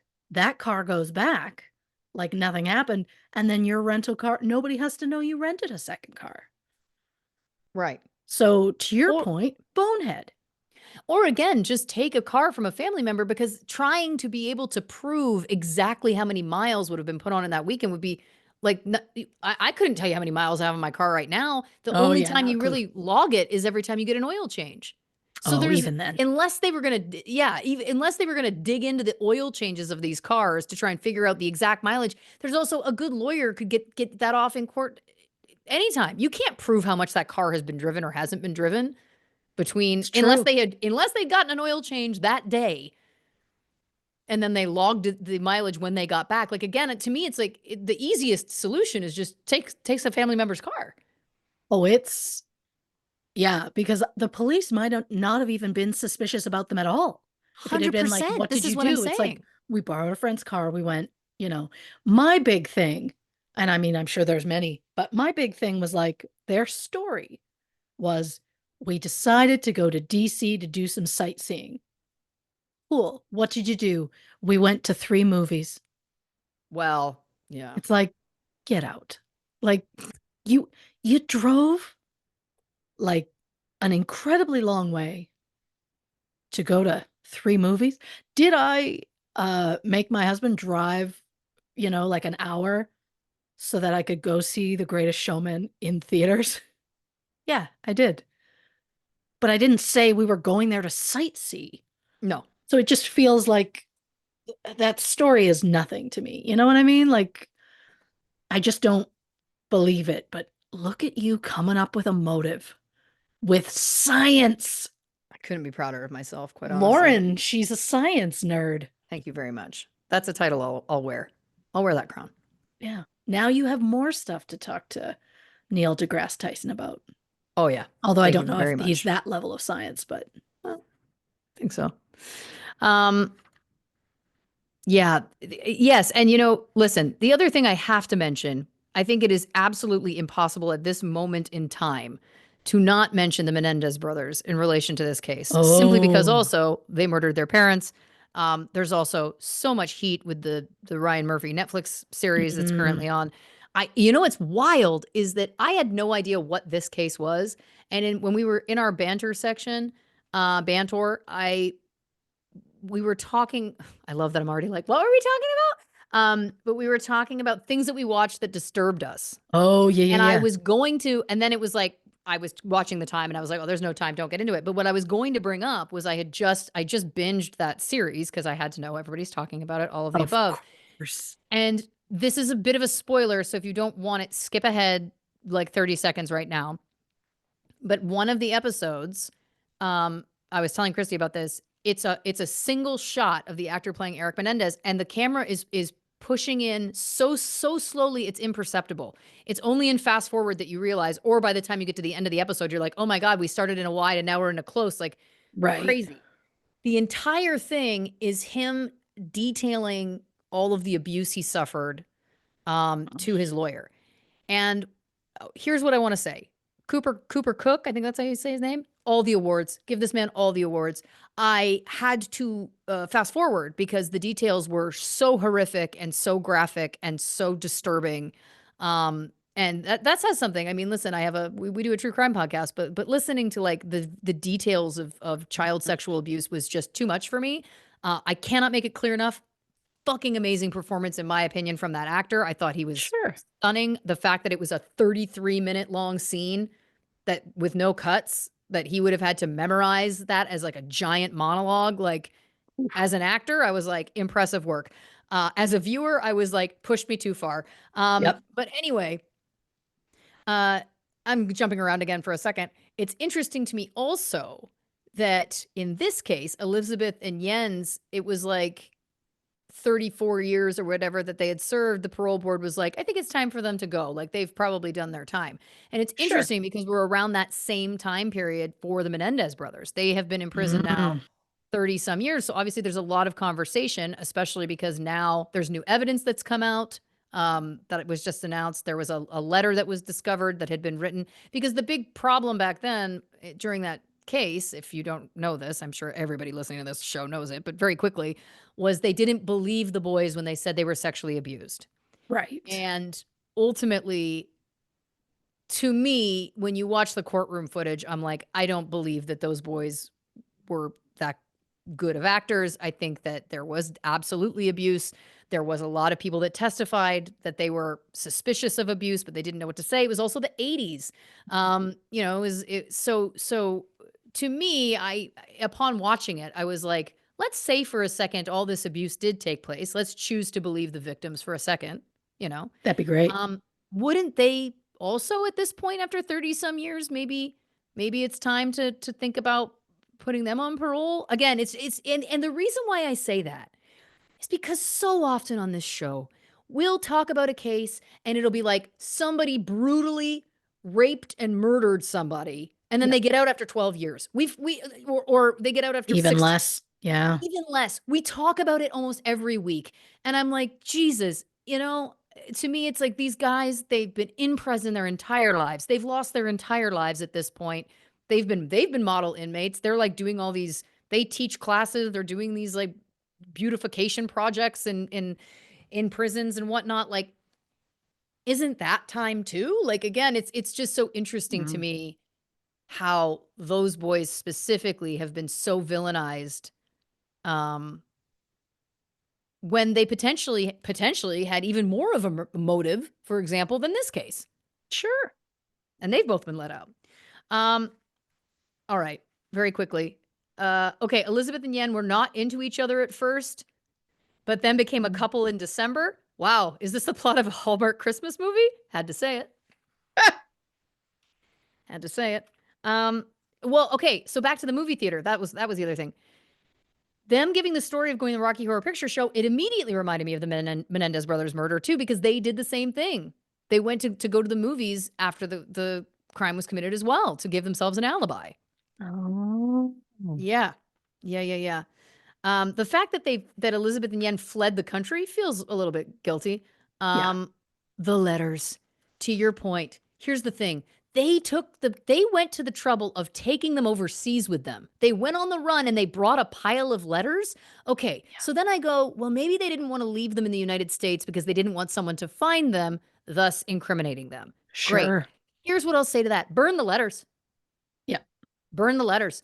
It Yep. feels like it's almost indicative of whatever this bizarre love affair was, that it was like nostalgia or like a sign of their love or something. I don't know. But the fact that, again, if they had just burned the letters before they left the country, going to the Yep. trouble to travel with a also when you're fleeing the police just feels Yeah. crazy to me. Oh, 100%. Like, what are you keeping them because you're like, well, obviously, love of my life, we're going to keep the mementos of our love. And it's like, do you forget that you plan a murder in Well, those mementos? and this is the other thing, right? Like these are the other moments where you go, they were kids. Yeah. Ultimately, they were 18 and 20 Yeah. or 19 and 21, like that. By the way, not defending it at all, but again, these are the moments where you go like, yeah, they're not fully thinking. They're Yeah. not really wrapping their head around what this is, because again, I'm sorry, I got to go back to it for a second. I'm just fascinated. The motive, like the motive to me, it just feels like, is it really there? Like it's crazy that they admitted to this crime, because again, like what was the motive? To be able to marry each other? But then if we're to believe what they're saying is true later, Elizabeth is like, "No, I manipulated him into doing this." And so it's like, so you just wanted your parents dead. Is it simply because you felt resentful about your childhood abroad without them? Okay. It just feels like, I know that she described the mother as an alcoholic and the father as something else. He was cold. Cold. Okay. Yeah. Well, I wonder if he was cold because he knew she Because wasn't he his knew. child. Oh, fascinating. Right? Yeah. I mean, I just think there is another layer to it, Oh, there could be. because Easily. it doesn't feel like it just doesn't feel like enough of a, I mean, listen, we'll bring Gypsy Rose into the conversation. Like that child lived her entire life getting unnecessary medical procedures because of her mother. Like when we're building up motive, I'm not defending again her choice, obviously, but you can go, well, we can see the motive. Menendez brothers, again, these stories of abuse, we can see the motive. This, it's like not all kids that get sent to boarding schools are killing their parents. Yeah. Yeah. I mean, again, the anger and hatred in stabbing someone 36 times. There is a real, yeah, that's personal. Yeah. And the fact that she described him as cold, the fact that she also, psychologist had, the fact that she also later was talking about how she wants to make men fall in love with her so that she can do something to like embarrass them and shame them and use them to make them feel bad. Oh, sure. Why does she hate men so much? What's going on? Interesting. And that father being stabbed 36 times, that suggests to me that she could have been the one to do that. Oh, that's possible. Why would Yen have enough rage to stab somebody 36 times? Think about it. Not to get morbid, but if you start to do the motion, right? And you get to like Right. 10, it's like it's a lot to keep going. Like if you, for those who are listening Great and not point. watching, I'm miming stabbing, but honestly, 36 times, if you don't personally have something, like, would that man have wronged Yen enough to make him have that fit of rage? Possibly. Again, we're all speculating here, but it just feels to me like there's something else. And the fact that I've come across this Punnett Square discovery makes me wonder again Mhm. whether she knew, um, and then she was upset because he had been cold to her and she knew why, or she didn't know, but their relationship was always strained. You know what I mean? Oh, sure. I just feel, again, I also feel like, go with me for a second. Yeah. I also feel like Yen had confessed a bunch of times, 3 times, but then he got some of the details wrong. And it was like, yes, it's possible, to your point, it's possible that he was deliberately getting details wrong. It's also possible that he wasn't. It's also possible I offer this third option that, like, is it that his memory, like, did he disassociate? Because Mhm. again, I always find it fascinating when couples find each other that are both willing to kill or want to kill. Like, it's like, how did they Sure. find each other? I mean, just a perfect match in some ways. Um, but if this was really her idea that she was kind of pushing, it also is possible that he could have had a, I mean, extreme reaction in the moment, right? Like, it's possible that he got some of those Sure. details wrong because he was, like, disoriented by the fact that he had just killed people. I mean, he did later Yeah, say that he regretted it, right? he did. Um, She, as far as I know, has never said she regretted it. She well, was the just like, other I did thing this and I feel I've deserved it, what I get. right, and the other thing I find fascinating is that is a very interesting detail because if she was really looking to manipulate someone to then take the fall for her, there's a million different ways she could have spun this story. I couldn't Sure. believe he did it. I'm so shocked. I'm so Yeah. whatever, right? He was abusive to me. Like there's a million different ways she could have spun this. But Yeah. she didn't. So it almost makes it feel like part of it was to ruin his life because she was Oh. happy to give up hers, right? She's like, "Well, I want them dead and I'm happy to ruin my own life in order to make that happen and go to prison. But it would be really great to make him ruin his." Like it feels like it's Oh, like there sure. could be that added layer, right? Yeah. Oh, it's possible. Again, it's the fact that she has such a rage against men that Mm, I think that there is something there. Oh, final thing I wanted to touch on. The room service. So they said they ordered room service at 4 o'clock. The yeah. hotel is saying we don't serve room service until 5:30. So Correct. again, and there's also no record of it. There's no proof of this. Correct. So they were just going by what the kids said. So then Yeah. to me, this is only further proof that they were likely both at the house committing the crime because then there's nothing tying her. What, she just stayed in the hotel the whole time? That doesn't make any sense. If you're trying to create an alibi for yourself, it makes sense to go out somewhere, Yeah. to do something, to be seen, to buy a ticket. Like Yeah. this idea that oh well, we ordered room service at 4. Why are you believing them? This girl also has a real history of lying. Oh, yeah. Yeah. Yeah. It's bad. It's bad. Yeah. What kills me is I wanted to know when when was the rental car dropped off on the Sunday? Because I want to know what time. When did somebody see them on the Sunday? Yeah. Because nobody came forward saying they saw them at all on the Saturday. So I'm like, when did they get back on the Sunday? Because I want to try and figure out the timeline, but I'm still convinced it was both of them. Yeah. I think they went there together. I absolutely think she's the one that killed her father Yeah.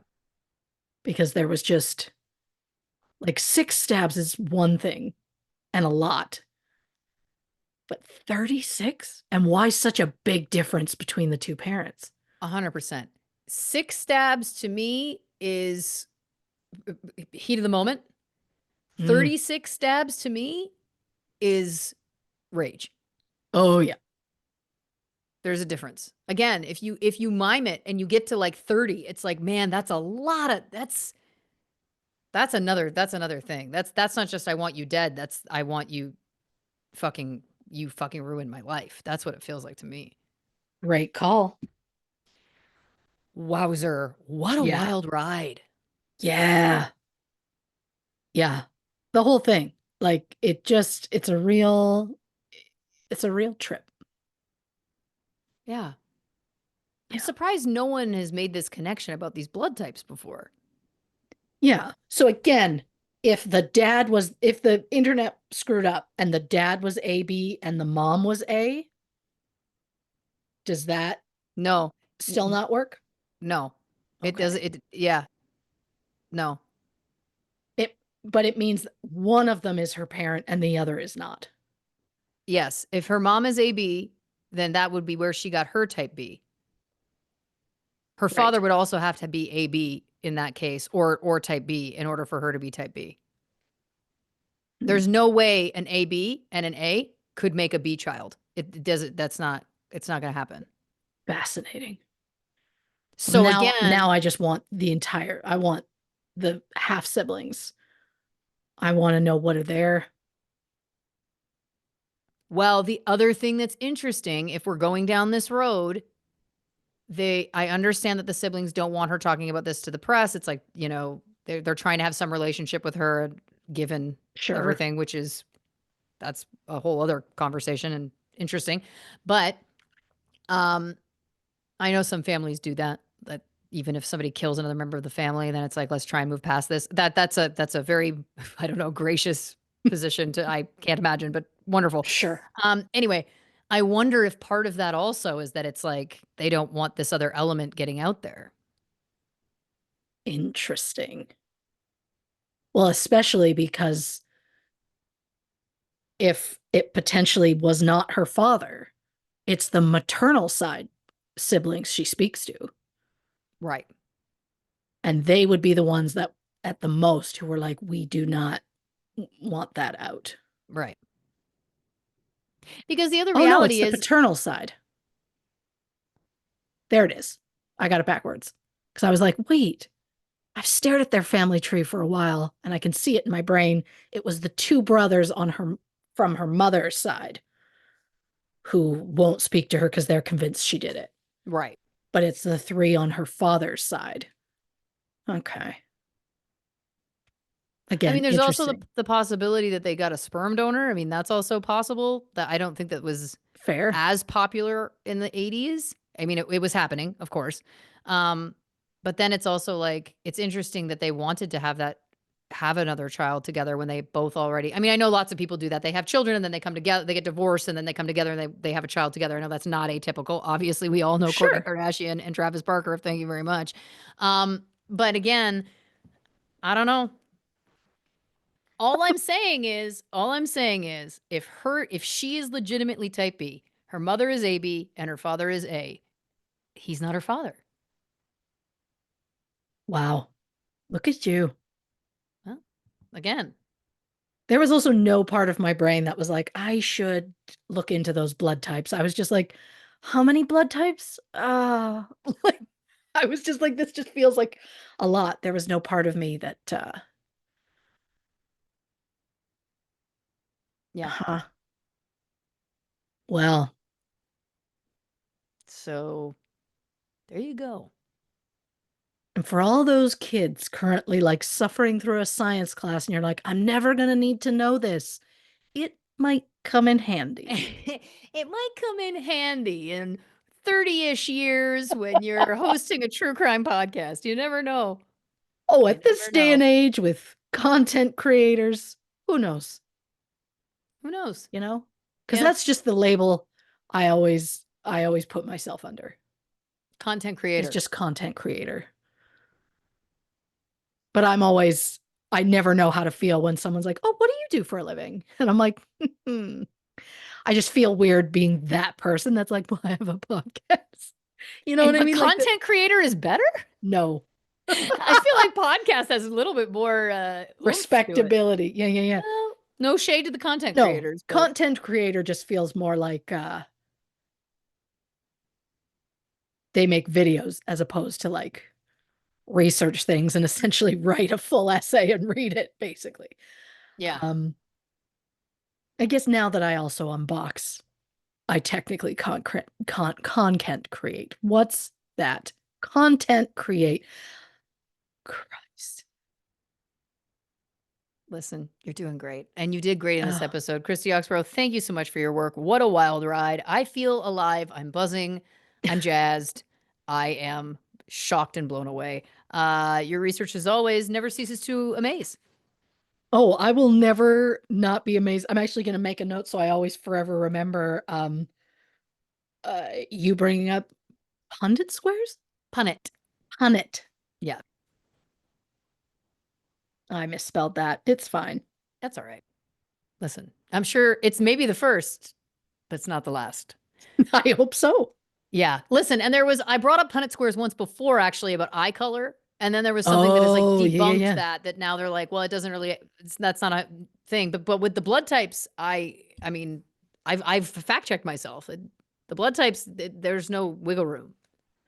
Mm. Unless there's some new science that if I kept digging in the internet, I'd find it. But again, I don't know why I'm like trying to, I guess because I'm like, I feel like this is a breaking news situation. Which is impressive when it's a case from 1985. Yeah. Yeah. Well, on that note, we thank you, dear listeners, for listening to this episode. If you haven't already, give us a follow on the socials on Instagram, YouTube, and Facebook at True Crime and Cocktails, on Twitter at Not Detectives. And if you'd like some bonus content, go over to patreon.com/True Crime and Cocktails, where you can learn more about our subscription-based service over there. The only place for official True Crime and Cocktails merch is, of course, truecrewmerch.com. So check that out as well if you're interested. And please also pre-save and pre-buy my next single, Pathological. I'm very excited for everyone to hear it. Christy, do you want to tell the people about next week's episode? On the next True Crime and Cocktails, Lynn Schuler. All right, that's it. We're going to get there. I don't know what I'm saying right now. All right, that's it. We're going to get there. It's out of my mind. It's very late right now for us for what normally we'd be at. Yeah, we're burning the midnight oil. Christy, do you want to say goodnight to the people? Good night to Lauren's new single. Good night to Christy as Riker.